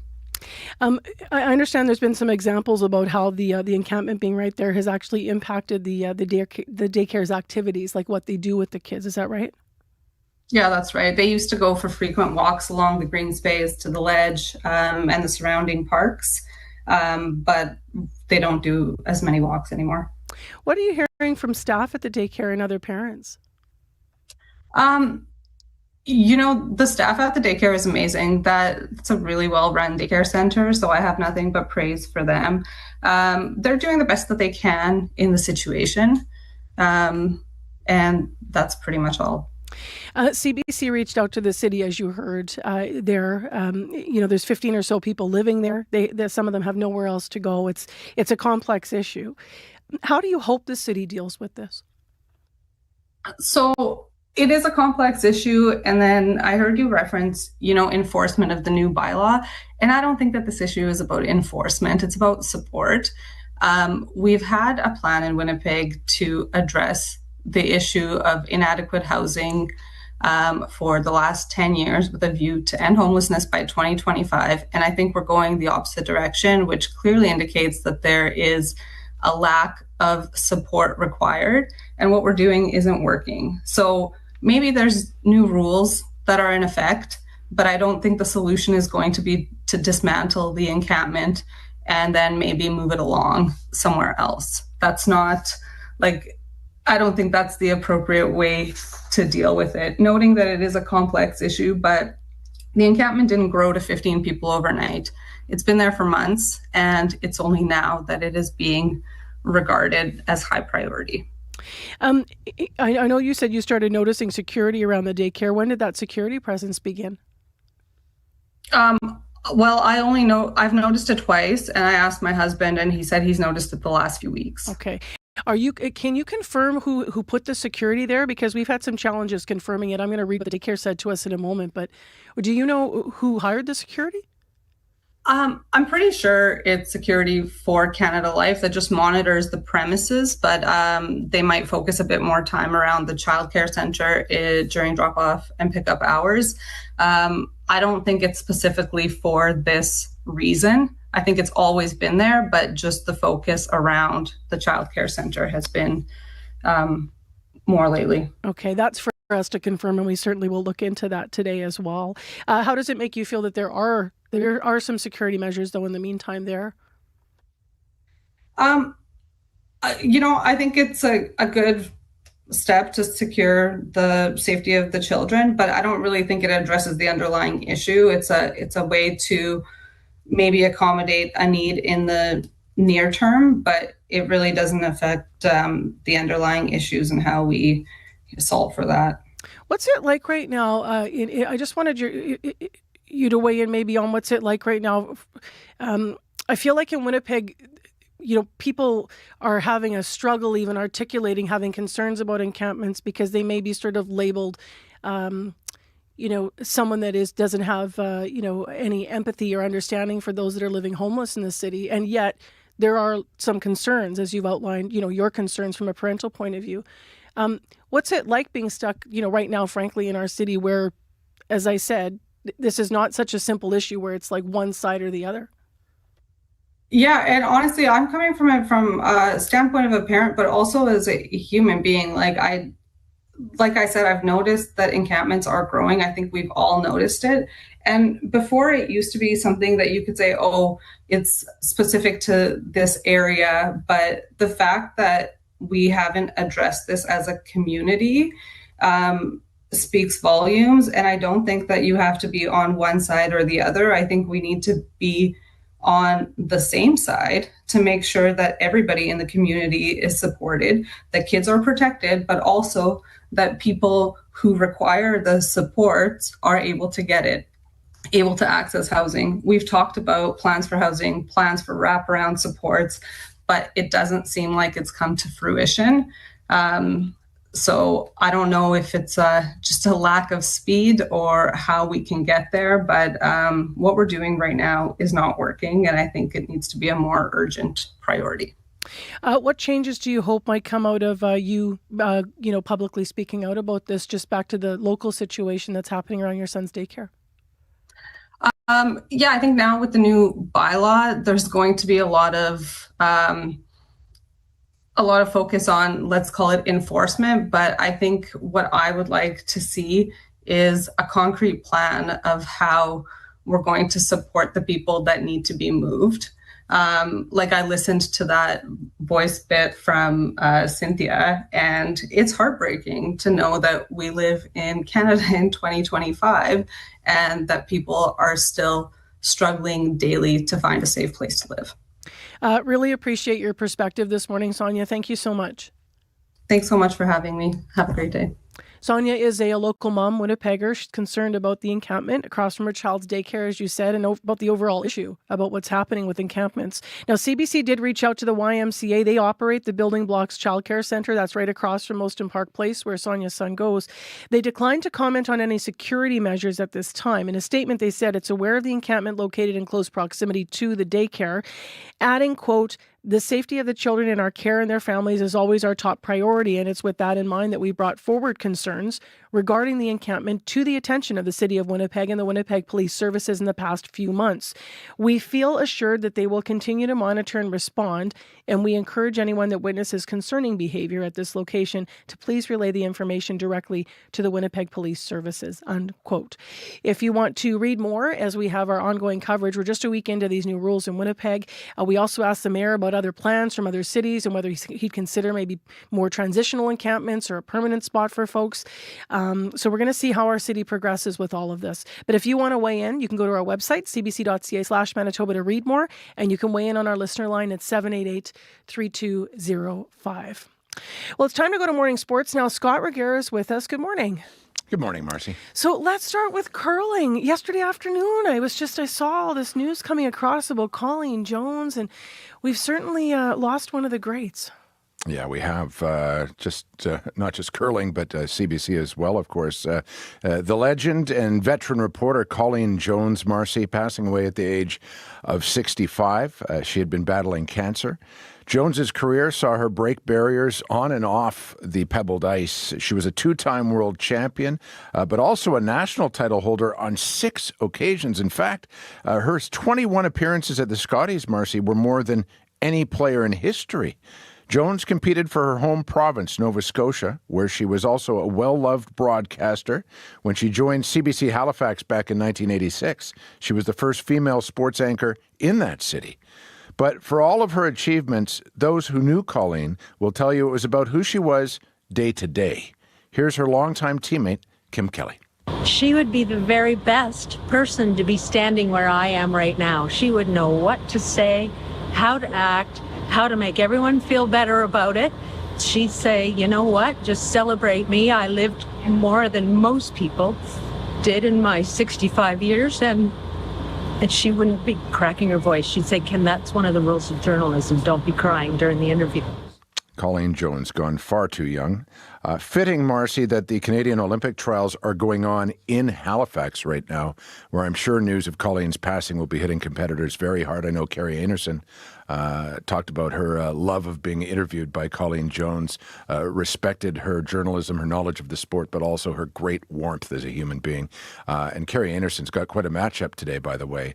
At noon Central Time, she will face Rachel Homan, and whoever comes out of that gets a direct spot into the women's final, with that final determining who wears the maple leaf in Italy. So that's a huge one. And just before I head off, if you haven't read Devin Haru's tribute to Colleen Jones on our website this morning, well, I can't guarantee you your voice won't be cracking up after reading that. They knew each other very, very well, and it's quite a tribute. Meantime, let's go to another story in sports, Scott. Big news for a Canadian swimmer ahead of the Summer Games. Yeah, Penny Oleksiak, Marcy, is going to receive a 2-year ban from competition. The Toronto native accepted the World Anti-Doping Agency's suspension yesterday, although she denies having used illegal substances. Swimming Canada, which accepts Oleksiak's explanation, says her ban is procedural in nature, that she failed to meet World Anti-Doping guidelines by missing 3 tests or filing failures in a 12-month period. Already Canada's most decorated female Olympian, there is some question now whether she will call it a career. Here's CBC swimming analyst Brittany McLean-Campbell. Although you go up and down the pool individually, it is very much a team sport. You train alongside teammates. You are going to competitions to race the best in the world. An Olympic year, there are sciences behind exactly what you have to do in order to be successful. So taking all of that preparation away from her is going to put her in a really difficult position. And now she's going to have to make the decision if she wants to try to do this completely independently or if she's going to walk away. Oleksiak's suspension ends in July of 2027, less than a year out from the Summer Games in Los Angeles. Finally, let's go to FIFA World Cup. We have a better idea this morning who Canada might play in its opener next summer. We do. The Canadians will start the tournament against a country from Pot 4, so that means it could be Jordan, Cape Verde, Ghana, New Zealand, or it could mean a contest, Marcy, against Italy, winners of World Cups twice in the past. That's because FIFA announced yesterday Pot 4 will include the winners of a last chance playoff tournament that will be held next March, in which Italy will be favorites. Can you imagine an opening match against the Azzurri in Toronto with its more than 500,000 people of Italian heritage? Magnifico. Fun, yeah, that would be a lot of fun. A lot of eyes from around the world on that match. And before I head off, hopefully the Jets are more magnifico than they were the last time out. They got shut out. They're in Washington to play the Capitals tonight. The puck drop there is at 6 o'clock. All right. Thank you, Scott. You bet. That is Scott Reguer with Morning Sports. Still ahead, our medical column with Dr. Raj Bhardwaj is coming up. Some people say they think that taking cannabis helps them to drink less. Does it? We're going to get into that. There's been a study done about it. That's after your CBC Winnipeg News. This is CBC News.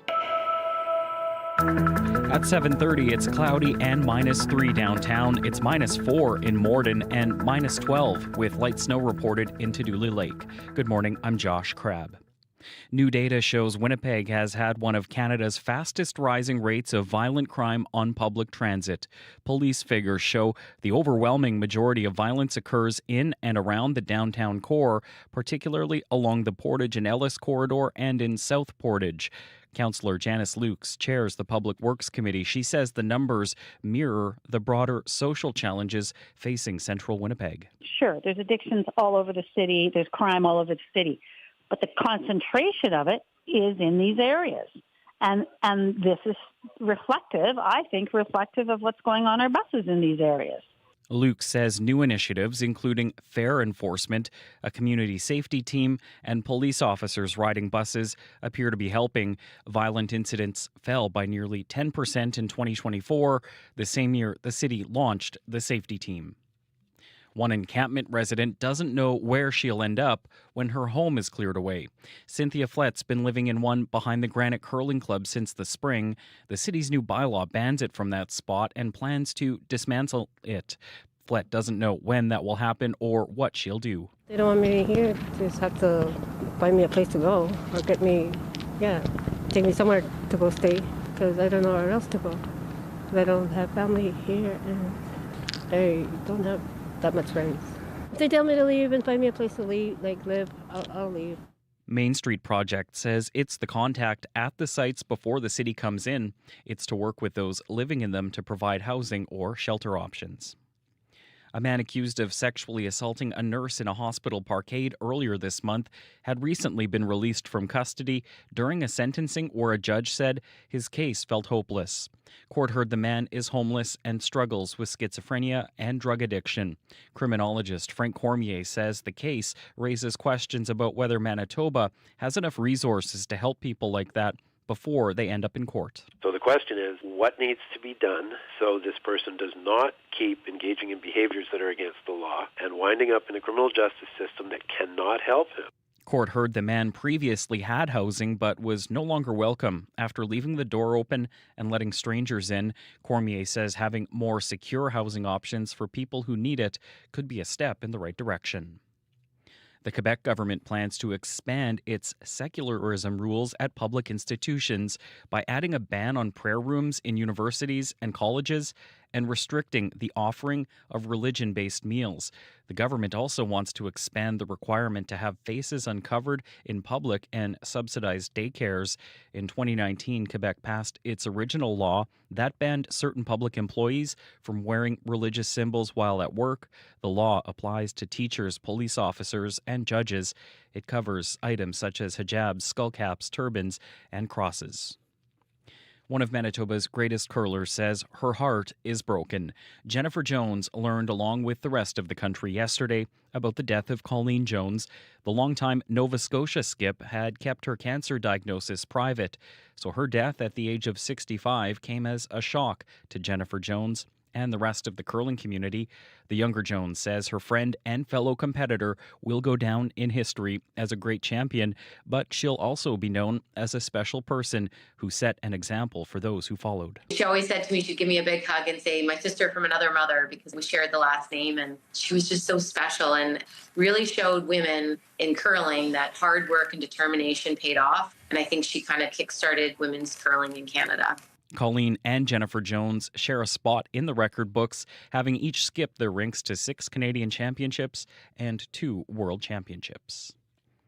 And you might notice a little less holiday sparkle in Winnipeg's downtown. We asked people if something was missing along Portage Avenue. It's been kind of sad, actually. Me and my family were talking about it. We were like, where's the Christmas spirit? Where are the lights? I feel like it was part of the Christmas spirit of Winnipeg. I look forward to them every year. That's right. The decorations that usually light up Portage Avenue are in storage this season. The city says the poles they're usually displayed on are getting replaced because they're old, and it could take up to 2 years to see the decorations back up.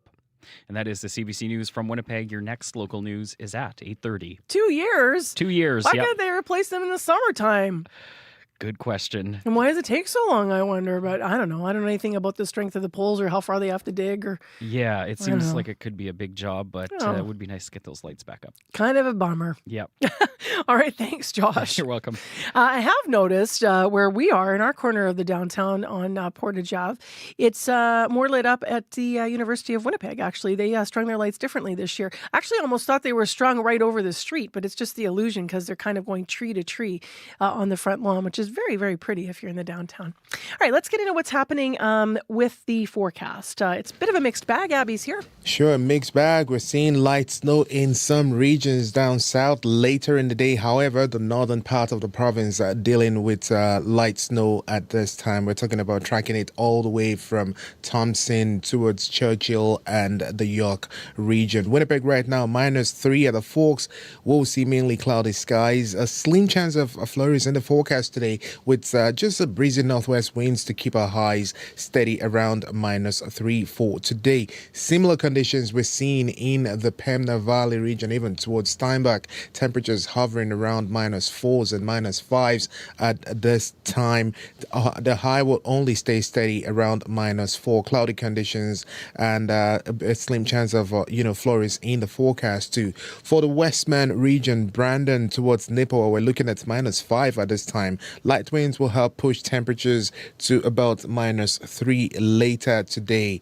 In the Parkland region, Dauphin, Russell, Roblin, we're waking up to cloudy conditions, -5 there. Light winds, highs expected to stay around -3. In the Interlake region, Gimli steady around -5 to start the day. There's a slim chance of flurries in the forecast. We warm up to -3 later. For the powerful influence surrounding communities, we're looking at -5s and -6 in that region. And you're just going to hold steady around that similar digit, -6, -5s. That's what your highs would be like for the rest of the day. Slim chance of flurries in the forecast. Thompson, we're looking at colder temperatures there, -10, light snow falling there, and that will be the condition throughout the day as temperature only gets to about -7 later. Further north in Churchill, we're tracking -12 there, light snow falling also, gusty northwest winds to go with that. You see your highs hold steady around -12 and -13. So it's more like cloudy and cold across the province with light snow being present in the north and just a slim chance of flurries in the forecast for the southern part of the province. We're seeing -3s and -5s in the southern part of the province. All right, thanks, Abby. Thank you. Corey. A couple minor issues to keep an eye out for. So Dunkirk and Fermor, there's a collision that's blocking the southbound median lane. So you just want to keep right to get around that. It's the far left turn lane. There's a car kind of up on the curb that's blocking the far left lane. But for the moment, it's mostly unaffected. You can get around it pretty easily. Shouldn't be too big of an issue for folks. Also this morning at the corner of Pembina and Kirkbridge, right, that intersection, there's a traffic standard that was knocked down. The lights are still working, but the westbound median lane, so that's on Kirkbridge, is blocked by the repair crew, so look out for that. Might throw you off a little bit. But other than that, though, pretty smooth commute so far. Haven't heard of any major issues. But if you're walking, you're biking, you're driving, you see something, you want to tell me about it, you can give me a call on the CBC commuter line. That number, 204-788-3093. All right, thanks, Corey Funk. Thank you. Well, some people say that taking cannabis helps them to drink less, but experts say that people who mix weed with booze generally have worse outcomes with both. Now, in a first-of-its-kind study that's published this month in the American Journal of Psychiatry, researchers looked at the effects of cannabis on alcohol consumption. To talk about how they did that, Dr. Raj Bhardwaj is here with our medical column. Hi. Good morning, Marcy. So tell us about this study. What were the researchers doing? Yeah, so basically these researchers from Brown University in Rhode Island, they were looking for some clarity around alcohol use and cannabis use and how one affects the other, because there's some contradictory thinking and some contradictory evidence out there. So on the one hand, there's lots of research that shows that people who use cannabis and alcohol together or one after the other, they tend to use more of each, or at least have, more problems with things like alcohol and cannabis use disorder and overuse or addiction. Also, there's lots of evidence that people who are in treatment for alcohol use don't do as well if they're still using cannabis. On the flip side, though, there's this idea that, some people use cannabis to lower their alcohol consumption, or even use cannabis instead of alcohol, which is this idea of California sober, which is, getting more and more popular since cannabis is legalized, right? So the researchers wanted to sort out, what do people actually do? Does using cannabis and then drinking alcohol change the amount of alcohol that people drink? And the researchers predicted that people who use cannabis and then drink would end up drinking more. What did they do to answer that question? So, Marcy, if you're picturing having people smoke up and then letting them loose in a bar, you've pretty much got the right idea. So they recruited 157 volunteers who used cannabis at least twice a week for the last 6 months, and also who drank, at least 4 or 5 drinks in one sitting, at least once a month for the past year. Basically, they wanted people who were familiar with both alcohol and cannabis use and used them both fairly regularly. So these folks were invited to the lab 3 times, and each time they came, they were given a different strength of cannabis. The cannabis they were provided was either 7.2% THC, 3.1% THC, or 0.03% THC, which is basically a placebo. So after they smoked up, when they smoked up, first of all, they were put in this little room, a smoking room. They were given their joint, and they had to put on headphones. And the headphones, they were instructed on how to smoke this, like, inhale this long, hold it for this long, breathe out, do it again. So the idea was that they all inhaled for the same amount of time and the same number of puffs and stuff. After that, they were let loose in a mock bar for a few hours to see how much they would drink after smoking. So this was not your neighborhood pub. This was actually part of the lab that the researchers actually set up with, comfy chairs and dim lighting, and they made it look like a bar. And they stocked it with each volunteer's favorite alcohol. And then they watched the people, and they watched how long did it take before they started drinking, how many times did they have a drink, how much did they drink, all sorts of things. What did they find? So compared to when they smoked the placebo cannabis, if they were smoking the 3.1% THC cannabis, they actually drank about 19% less alcohol. And if they were smoking the 7.2% cannabis joint, the stronger stuff, they actually drank 27% less alcohol compared to placebo. They also found that when people smoked the stronger joint, they waited longer on average before helping themselves to a drink, about 33 minutes instead of 22 minutes compared to the placebo. And this was the first of its kind of study. It's a placebo-controlled experiment. It's not just a survey. It's not just, we'll quietly observe and hope we can figure out patterns. We're going to change something in there in the experiment and see how that affects another thing. So because of that experimental design, this study provides some pretty strong evidence that smoking cannabis, at least in the short term, over a few hours, can help to reduce how much alcohol a person drinks. So it seems to back up that notion behind the sort of California sober term, right? So people sometimes will use cannabis to avoid alcohol. How do you think that translates into the real world? Yeah, so this is where it gets a little bit interesting. So first of all, even the researchers who did the study, they were pretty quick to point out that this does not mean that people who are looking to avoid or decrease their alcohol use should use cannabis instead. Right? This is not what the study was studying. And, for one thing, this was a super short term, right? It was like a couple of hours of follow-up. So you can't make that sort of conclusion. But 3 things that jumped out at me when I was reading this paper. So first of all, the strength of the cannabis that they used, right? The highest, the strongest was 7.1% THC. That's really low. I mean, in Canada, 35% THC is often available. The second thing is that the researchers went to great pains, to build this mock-up of a lab, of a bar, I should say, in their lab, and stock it with alcohol, all that stuff. But that's not the same. That's not the same as drinking in a real bar with other people, right? People who might make it more likely or less likely that you're going to drink. And then the third was, even though this was a super controlled study, maybe because it was a super controlled study, people smoked up first, then they drank. There was no overlap.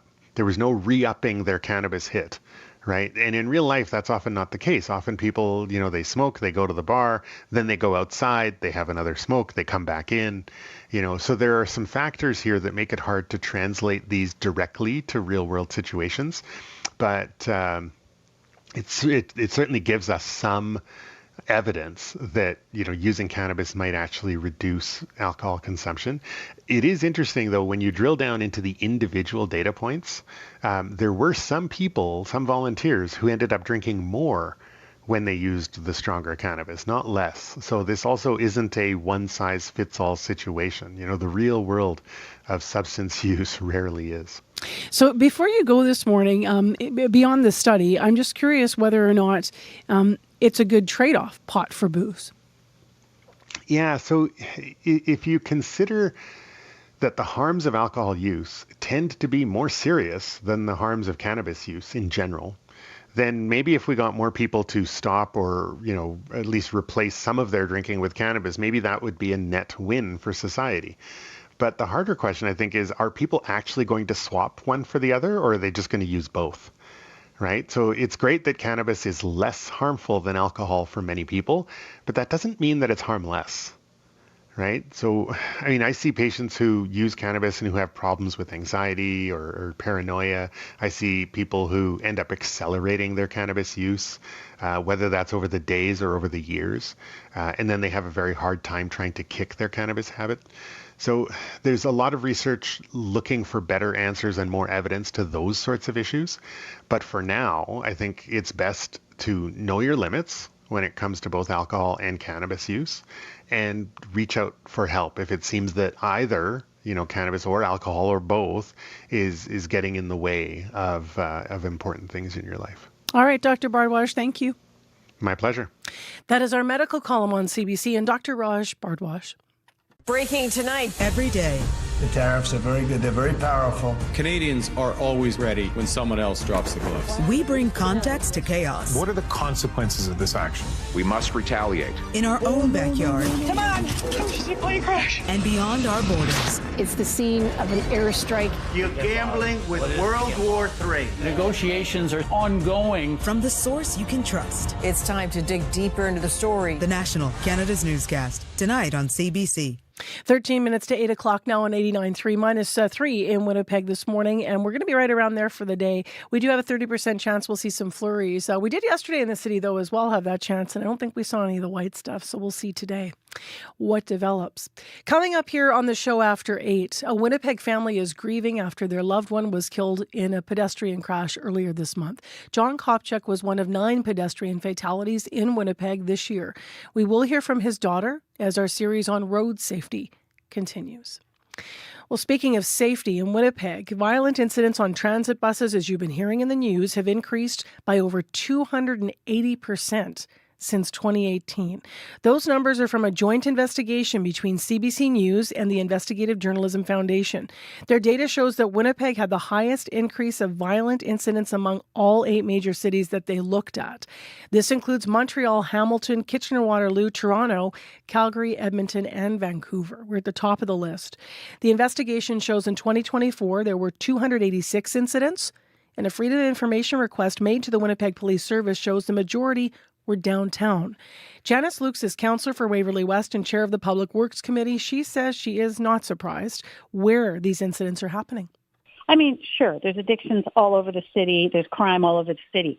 But the concentration of it is in these areas.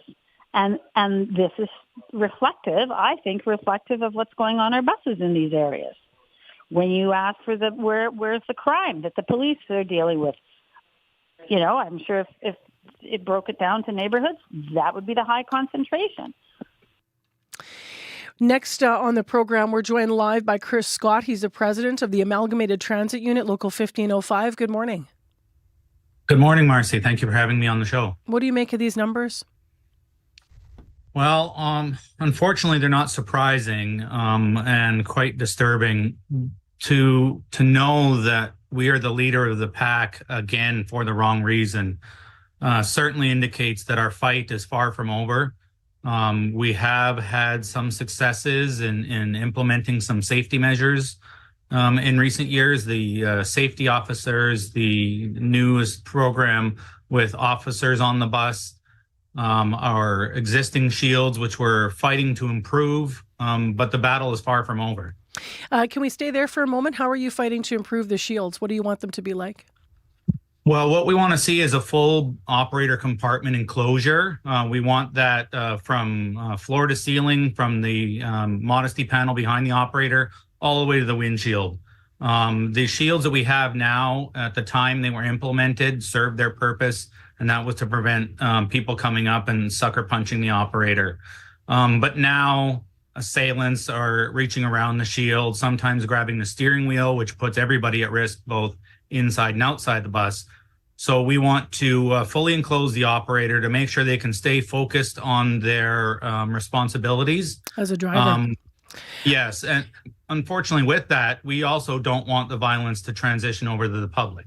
So let's talk about that, because you mentioned what's on the bus here, and that is the community safety officers that are there. The city launched that safety team in February last year, 2024. So by the numbers, there was a 9% drop in violent incidents in 2024 compared to 2023. So by the other numbers, it's 286 incidents, where before there had been 314. We have another clip from Councillor Lukes here, because she says she thinks this could be a sign the added security on buses is making a difference. I know for sure from the data that's coming in from the transit safety team that they're making positive strides. So yeah, I would say that the 2024 decrease is due to that. I really look forward to see what happens with the fare enforcement and with the cops being on the bus. Like, I think we're going to see a dramatic change. The bus drivers now are telling us, yes, this is amazing, right? The fare enforcement, when it's happening at the various stations, they're telling me it's night and day. So there's a few things there. There's a safety team, there's cops coming, there's the fare enforcement. What are your thoughts on what she said there about what is working and what could be working better from your point of view? Well, we did see that drop in the number of acts of violence on the service when the safety team came into place, but that has we're now long past the honeymoon period on that. This year, we are on pace to break the record of violent incidents on the bus that was set in 2023. We do hope that the fare enforcement project and the officers on the bus cap this increase. Since those two projects this year have been implemented, we have seen a month-to-month reduction on the number of notifications that we get for violence on the bus. And the safety officers, part of their success is the preventative aspect that they do. They do some deterrent, but the majority of it is preventative aspects. And they get people that are suffering from either insecurities such as food or housing or addictions to resources that can help them. But there is the deterrent aspect, which they do to a degree, and the officers are obviously most responsible for. As you heard, the FIPA from the Winnipeg Freedom of Information request from the Winnipeg Police shows downtown is where the majority of these violent incidents are happening. What do you hope to see improved to change that? And how did that sit with you when you heard that piece of data? Does that match with what you might have been hearing from drivers? Well, we are aware that a majority of the incidents happen in the downtown area, and unfortunately, with that, the low-income areas of the city. That is part of the problem that we need to address. We need to think outside the box and get resources for people, such as housing. The low-income housing initiative that the province has started is a big step forward. The increased detention times, because no longer are we detaining people for just alcohol intoxication. A lot of these substances that people have unfortunately felt that they needed to cope with their situation last a lot longer. And when they're coming down from these highs, they're a danger to themselves as well as the public out there. So the increased attention for those cases, because they provide care and resources during that period, I think is going to be a big step to help get people cleaned off these substances, and then they can start into picking themselves up. It's unfortunate that this trend has escalated as a result of the pandemic. Our numbers clearly indicate that the pandemic has resulted in an increase in these acts of violence because people that were getting by just fine, they lost their job because many businesses had to shut down. Perhaps they lost their residence. So and I'm just going to interject. So your sense of it is that there was a renewed sense of maybe what people's lives, got more maybe desperate, maybe challenging, and that, it's reflecting a population now that is also in some different points of crisis. Yeah, that is correct. We want to work on the preventative aspect to stop these acts of violence from occurring in the first place, and getting people that would act out in these instances the resources they need. I think would be a big step. It's great to have deterrence to say, if you act out violently on transit, these are the consequences of it. But ultimately, I don't want a single one of my members assaulted or a single member of the riding public and witnessing or involved in an act of violence. So you're looking at this through a bigger picture lens. Yeah, we're a force too. We can't just focus on my members. We have to, and ultimately we need to care about the riding public and the system in general. Without the riding public, we don't have a service, and without a healthy transit system, the city suffers. In the short term, just before you go this morning, and we have about a minute left here, but what is one thing that can be done in the short term, though, to make everybody safer on the bus right now? What's top of the list? Well, everybody safer. I think it would have to be the continued vigilance of the safety officers and the police officers on the buses.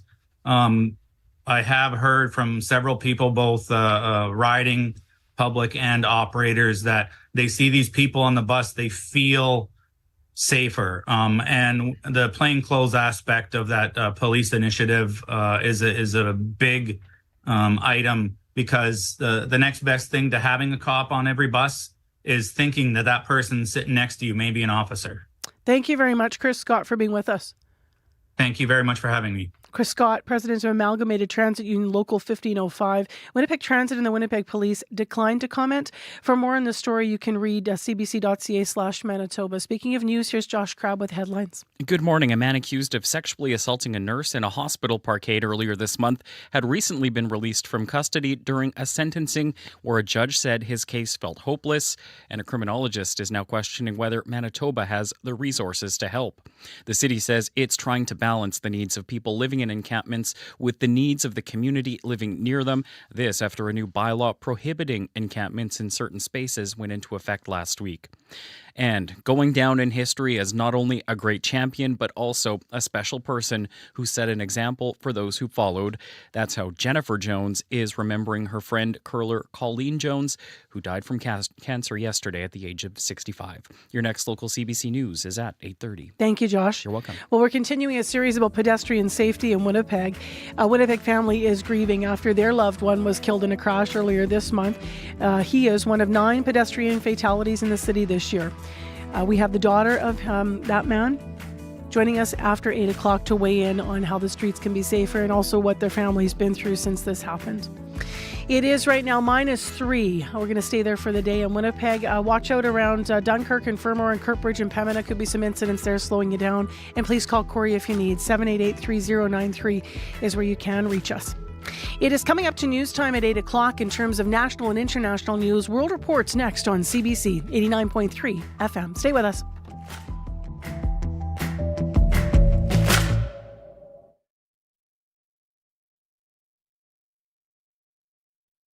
On cue.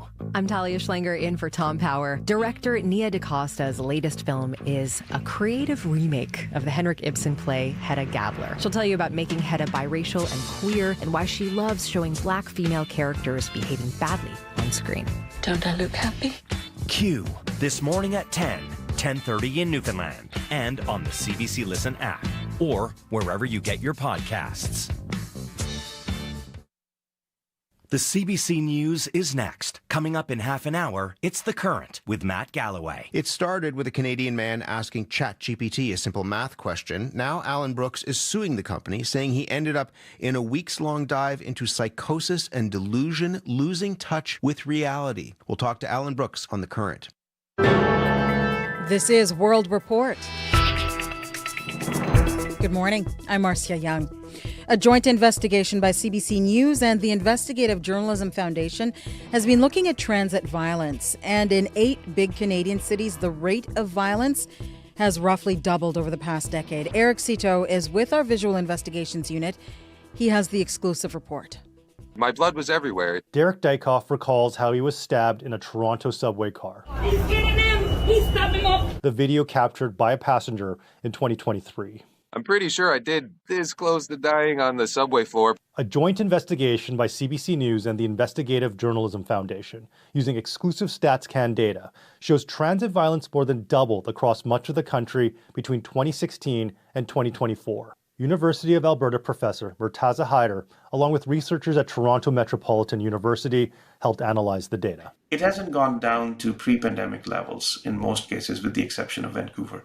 And there's a greater need for cities and provinces to coordinate in improving safety on transit property and vehicles. Assaults in Winnipeg, for example, went up by almost 300%. Edmonton, 260%. Freedom of Information incident data from the Toronto Transit Commission, or the TTC, also showed a similar uptick of violent crimes, including assaults, which are still well above pre-pandemic levels. And the results that you're sharing are quite striking. Brad Bradford is a Toronto city councillor. We all, as customers, as Torontonians, see that type of antisocial or criminal behavior on a day-to-day commute. The TTC says by their own metrics, incidents have gone down since 2023. And numbers are higher than pre-pandemic because there's now more reporting. But one of the biggest reasons for this spike, according to experts, repeat offenders.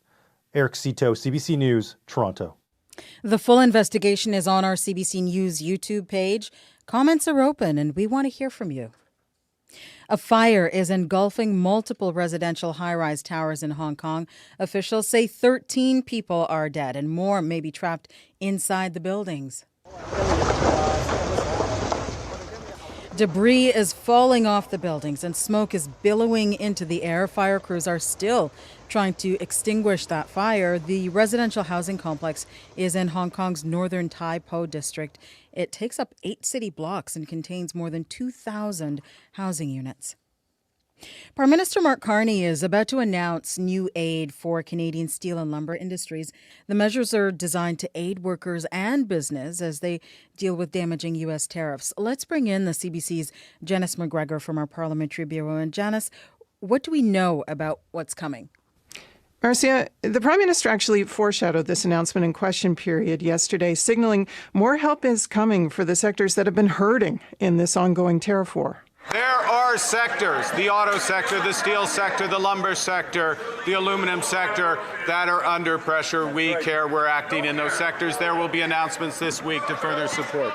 Now, arguably the most sensitive one on his list there is steel. Canadian producers have been saying for months that despite the billions of dollars in financing, the tariff protections that the federal government's put in place so far, they still don't have the help they need. And it's not clear that today's announcement is going to deliver everything they've asked for, but it is going to slap new tariffs on steel imports from countries that don't have preferential trade agreements in place with Canada. Much of Canada's imported steel, the industry's primary concerns are centered around what they consider to be cheap, unfairly traded, subsidized steel from primarily China, although some specific imports from Turkey, India could also be targeted. The goal is to make sure that if Canadian mills shift from products that they used to sell to Americans to serving domestic needs, that they aren't then going to be undercut by cheap imports. The other issue that Canadian mills identified long ago was Canada's transportation infrastructure. How if you're building something on the West Coast, it may cost so much to ship Ontario steel to you by rail that it's more cost effective to just import it. Today's announcement is expected to start subsidizing the cost of rail transportation, to remove the price incentives to use offshore steel. A government source also told our colleagues at Radio Canada that today's news is going to include help for both workers and businesses in other affected sectors like lumber. Thank you, Janice. You're welcome. The CBC's Janice McGregor in Ottawa. They're going to keep talking. They're talking to Russia now. Steve Witkoff is going over, and they're going to be meeting with President Putin. U.S. President Donald Trump speaking aboard Air Force One. He says progress is being made on the U.S.'s proposed peace plan for Ukraine. U.S. Special Envoy Steve Witkoff is expected to head to Moscow next week to discuss the latest developments. The visit has been confirmed by the Kremlin after Ukraine said it reached a common understanding on the core terms of the agreement. Trump says the agreement involves land concessions both ways. While the details of the amended agreement have not been released, the original plan called for Ukraine to surrender territory to Russia and limit its military capability. Heavy rain and cool temperatures are delaying efforts to start rebuilding in Gaza. Palestinians living in tents and makeshift shelters are now having to clean up after a downpour soaked their homes this week. On top of this, aid groups say humanitarian assistance is not entering the territory fast enough. The CBC's Tom Perry reports. A man in sandals hacks away at the muddy ground with a small shovel, trying to dig a shallow trench to drain away a vast pool of water near a cluster of tents after heavy rains drenched Gaza this week. We're struggling and in a difficult situation, especially in winter, says Mohammed Jandaya. Look at what the street looks like. Everything is destroyed. There's a flood and people can't move. The United Nations estimates more than 90% of Gaza's residential buildings were damaged or destroyed in the war. Rachel Cummings with Save the Children says aid groups are working to distribute tents and tarps, but the needs are great. It's really a desperate situation. And, parents have shared with us how deeply upsetting it is for their children to be crying because of the cold, because of the wet, and there is nothing for them to do. Cummings says food aid is getting into Gaza along with commercial goods. Markets have reopened, though she says most people in the territory can't afford them. The World Food Program says it's been able to bring in roughly 2/3 of the food aid it believes is needed. The group is urging Israel to open up all gateways into Gaza to allow more aid to enter, though the Israeli government says aid is already flowing into the territory unimpeded. Tom Perry, CBC News, Jerusalem. Israel has identified the remains of the latest hostage returned by Hamas. They belong to Dror Dor. The father and husband was killed while trying to escape his home in his kibbutz during the October 7th Hamas attacks. In exchange, Israel has agreed to release the bodies of 15 Palestinians. 2 Israeli hostages are still in Gaza. Hamas says it is searching for their remains. It has often been referred to as green gold, but the future of Newfoundland and Labrador's sea urchin fishery is uncertain. One of the province's last remaining urchin plants is now dealing with low-quality stock. As Troy Turner explains, its owners say the solution can be as easy as the stroke of a pen. And this year is probably the worst year we've had of all. Ethan Blake is a 23-year-old fish harvester who's been working in the sea urchin fishery since he was a teen. He wants to build a future around it, but the quality of urchins in his fishing area is low, and he's not permitted to harvest elsewhere. That's because Department of Fisheries and Oceans rules state he must stay in his own area, even though around most of the island, urchins sit untouched, unharvested on the ocean's floor. This is making business hard for Jerry Hodder, owner of the province's only urchin plant. In peak season, cargo jets fly 3 of his shipments a week to Japan. I got lots of urchins right now. In 3 weeks, I won't. It's all because of the way the resource is done. Nationally, the urchin fishery is valued at about $6 million.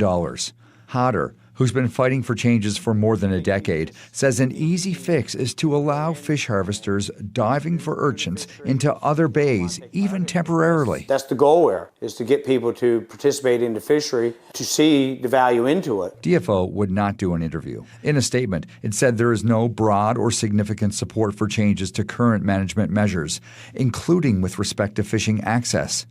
It is open to considering changes to temporary licenses before the 2026 season begins. Jerry Hodder, however, watches changes come to other fisheries overnight and says action needs to be taken now before his plant is forced to close. Troy Turner, CBC News, Stoneville, Newfoundland and Labrador. That is the latest national and international news from World Report News Anytime, cbcnews.ca. I'm Marcia Young.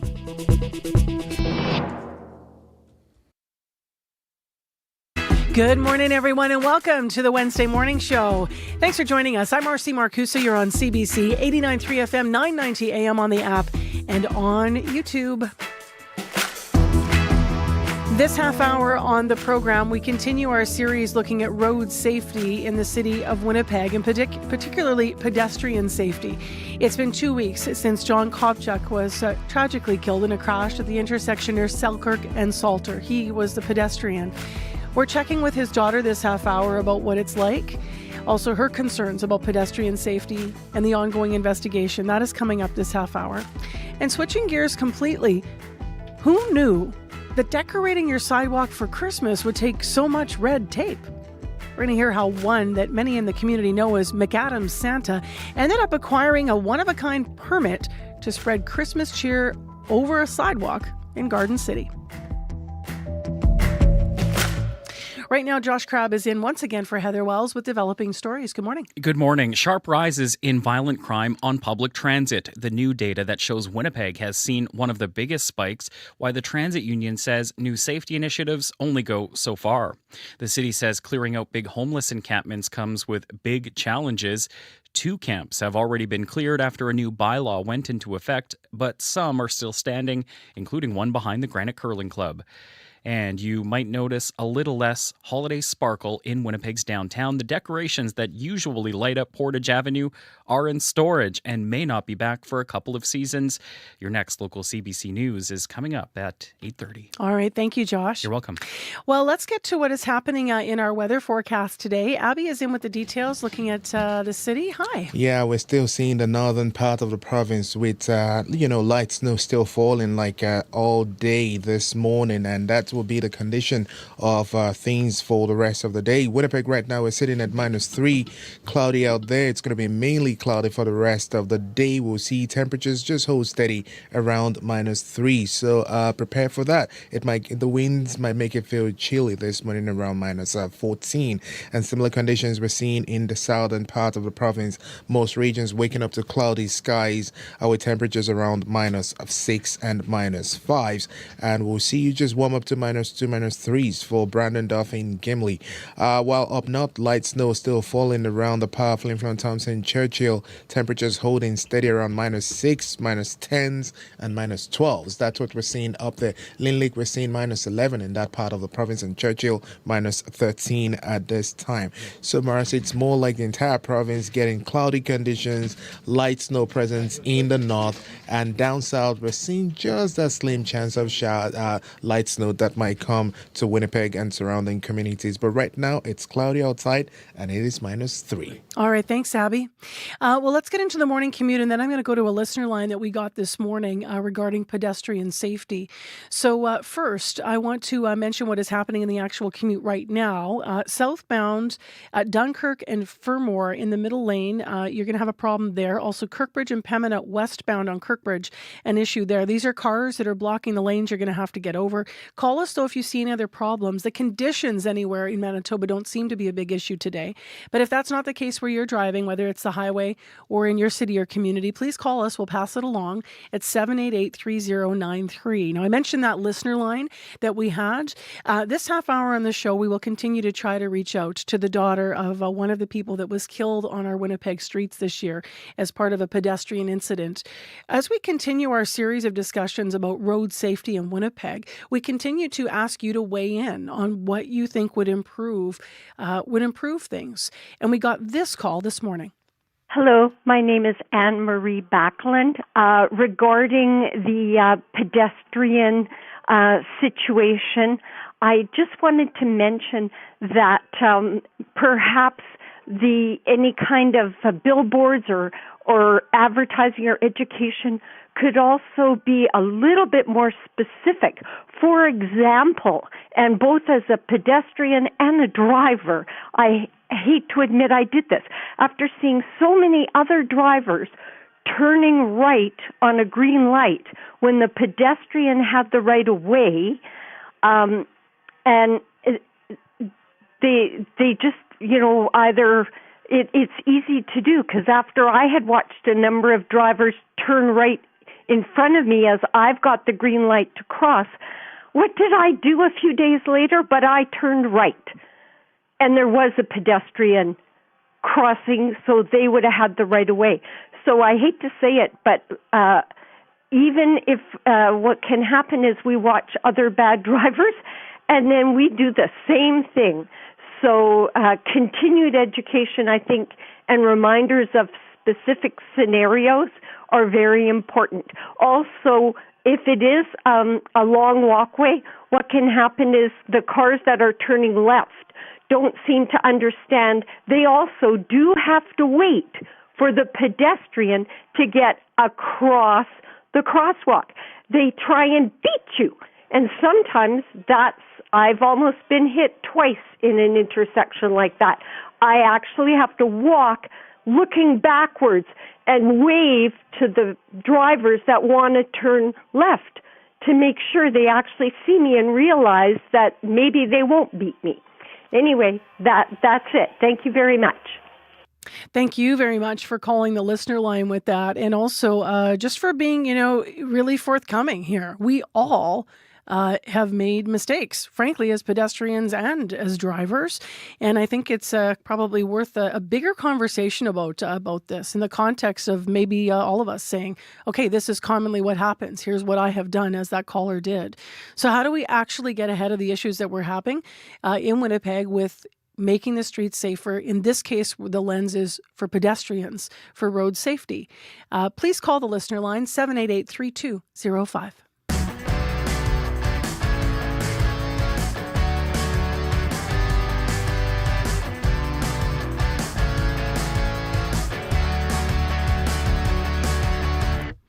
Well, up first this half hour, it took a lot of red tape for Brad Wallace to decorate for Christmas this year. People in his neighborhood know him best as the Macadam Santa. That's because he lives on Macadam in the Garden City neighborhood, and he goes all out for Christmas. It doesn't hurt that he's got a big white beard, and he dresses up as Santa, and he puts lights all over his home and outside all over his yard. The showstopper, though, are these beautiful light arches. They're over the sidewalk of his front home this year, and you can hear him ringing the bells. Brad is standing underneath the arches this morning, dressed as Santa. But to get them to stay up, he's had to navigate some Yuletide bureaucracy. And as you can hear, he joins us now. Hi there, Brad. Hello. Good morning. How is this fine, wonderful morning? Before we get into the not-so-jolly bylaw that you've been facing, can I ask you a bit about what we're seeing on Zoom here today? Like, you're under these arches. What did you make them out of? Well, they're actually made out of Schedule 40 PVC half-inch pipe and three-quarter-inch pipe wrapped in Christmas lights and rebar in the ground. And and of course, they took forever to make and 3 days to install. And so when you walk under them, it's almost like you're in a lit tunnel there over top of the sidewalk. It actually is. At night, it's beautiful. The daytime, I turn the lights on, but it really doesn't do justice. It literally is a tunnel. And because our street is nice and dark at night, it literally lights up the whole sidewalk. And we've got a brand new sidewalk and a brand new street, so everything is reflecting perfectly. The only thing we're missing is a little bit of snow on the ground. Yeah, we sure are. So how many of those arches do you have, and what's the span of it? Does it go all the way in front of the public sidewalk in front of your property, or how long is it? Well, it's the entire length of my property. Actually, I'm borrowing a little bit of the neighbor's property. Let me check. Yeah, I'm in 10 feet into their property, but that's okay. The total length is 55 feet long, and they're 9 feet wide from 2 feet on each side of the sidewalk, and 10, actually we measured it yesterday, 10 feet 7 inches high. Got it. And you, I have to say, like, you are dressed up as Santa this morning with the little glasses and the outfit. I can't resist this question. Like, how long have you been dressing up in this way? You really do look like jolly old Saint Nick, man.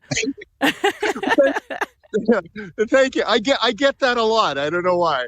Actually, since 2016, my wife Roxanne, Mrs. Claus, asked me to do a Christmas banquet with her employer, and we did that. And then I ended up walking through Portage Place, going over to Eaton Place at the time, and it created quite a stir. And kids came around, and we thought, hey, this is really fun. Let's dig into this, and it just exploded from there. It's every year. I mean, your shape, your size, your glasses. You look like you've got a quality velvet outfit. Is that your real beard?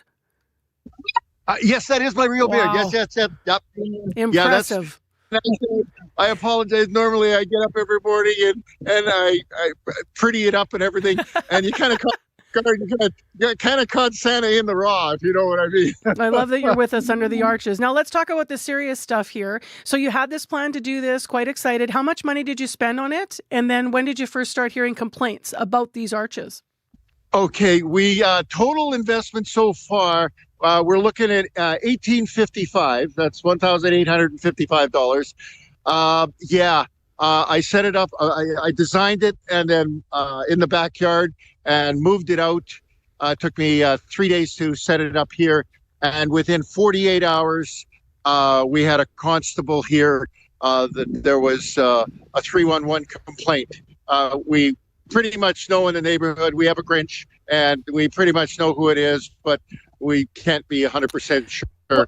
And the constable asked me, is it movable? Well, anything's movable time of year. And he said, you might have to take it down. Okay. Then 2 days later, he showed up again, and the same person called 311, made a complaint, and he said, okay, it's got to come down. It's got to come down by the next morning. I phoned every number I possibly could, between building permits, land design, everything possible to see if I could get this done. And I was running into zero. So let me interject for a second. What was the nature of the complaint, and why did the city say you had to take it down? Did it have to do with being on public property? Was it too bright? Like, what was the nature of why the city said this is a complaint? You have to think about what you're doing here. Possibly take it down. Yeah, because of privacy laws, they wouldn't tell me who or what the complaint was. Okay. That was it. They said, sorry, privacy law. But they said it might interfere with the plowing operation. I said, at 9 feet wide, you've got a city plow that does 9 feet wide?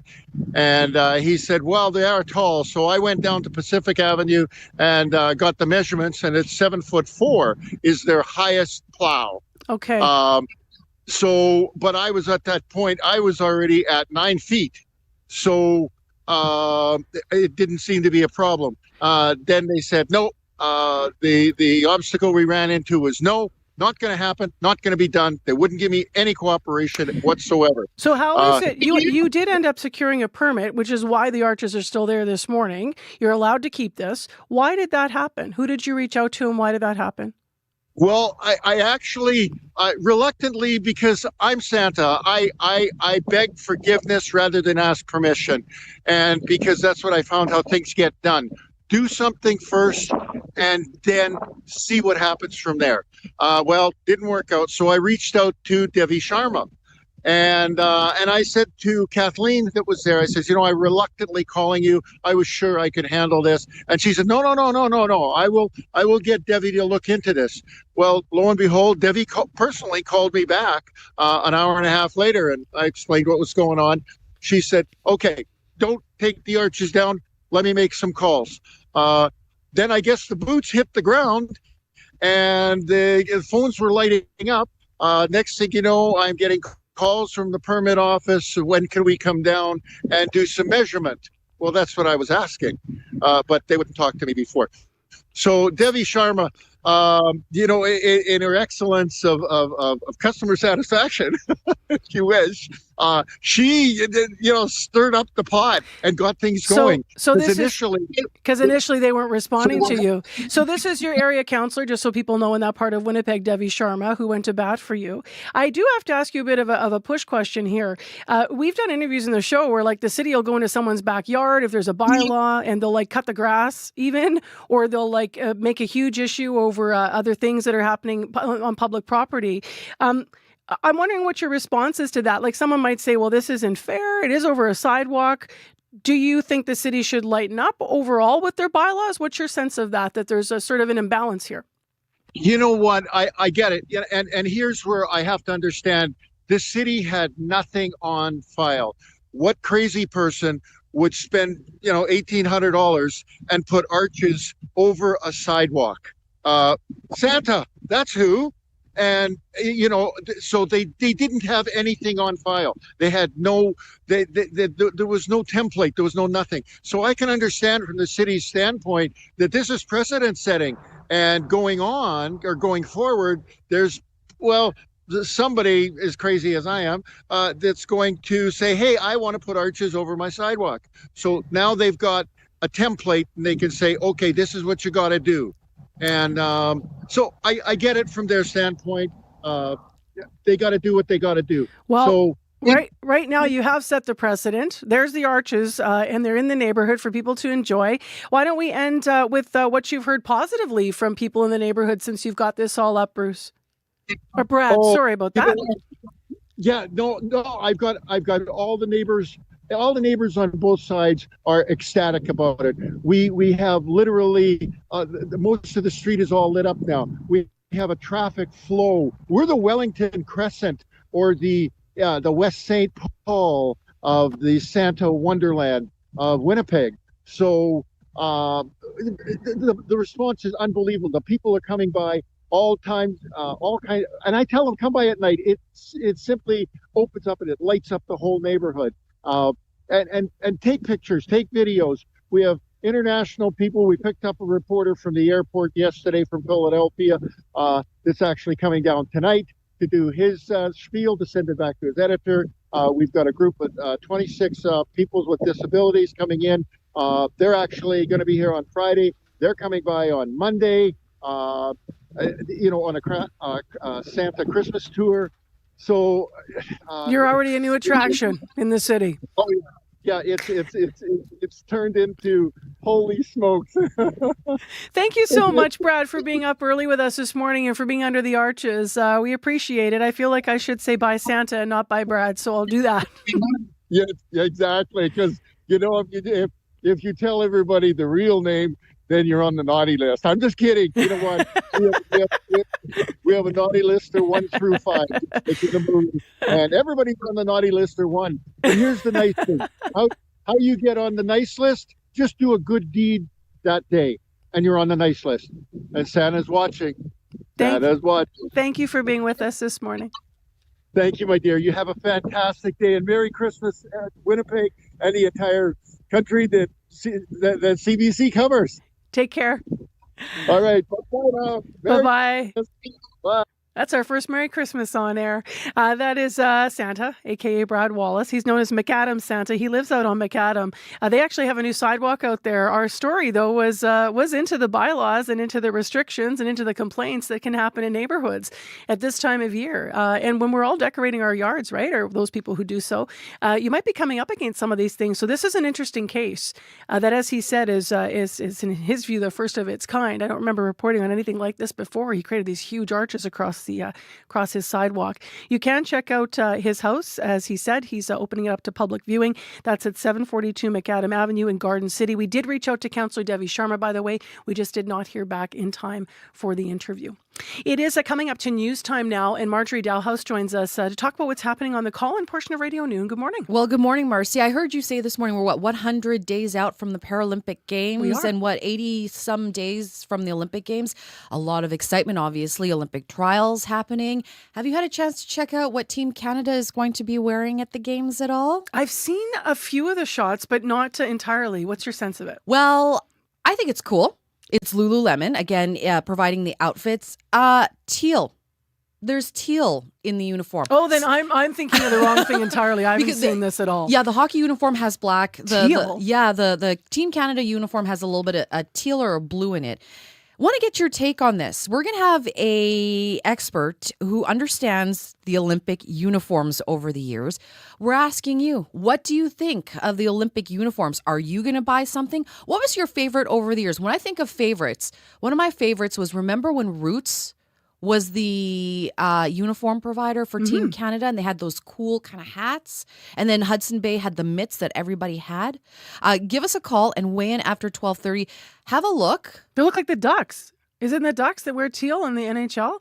Like, it's or the just Sharks. very odd. I don't know. Yeah. I'm not getting my teams Anyway, right. Tell us what you think of the teal, red and white, something that you'd like to see in the uniforms. We want to hear from you after 12:30 on Radio Noon. No one needs to hear us droning on, but we do want you to call. Yes. Between 12:30 and 1 o'clock, your news is next. This is CBC News. At 8:30, it's cloudy and -3 downtown, cloudy and -5 in Brandon. It's -10 with light snow reported in Thompson. Good morning, I'm Josh Crabb.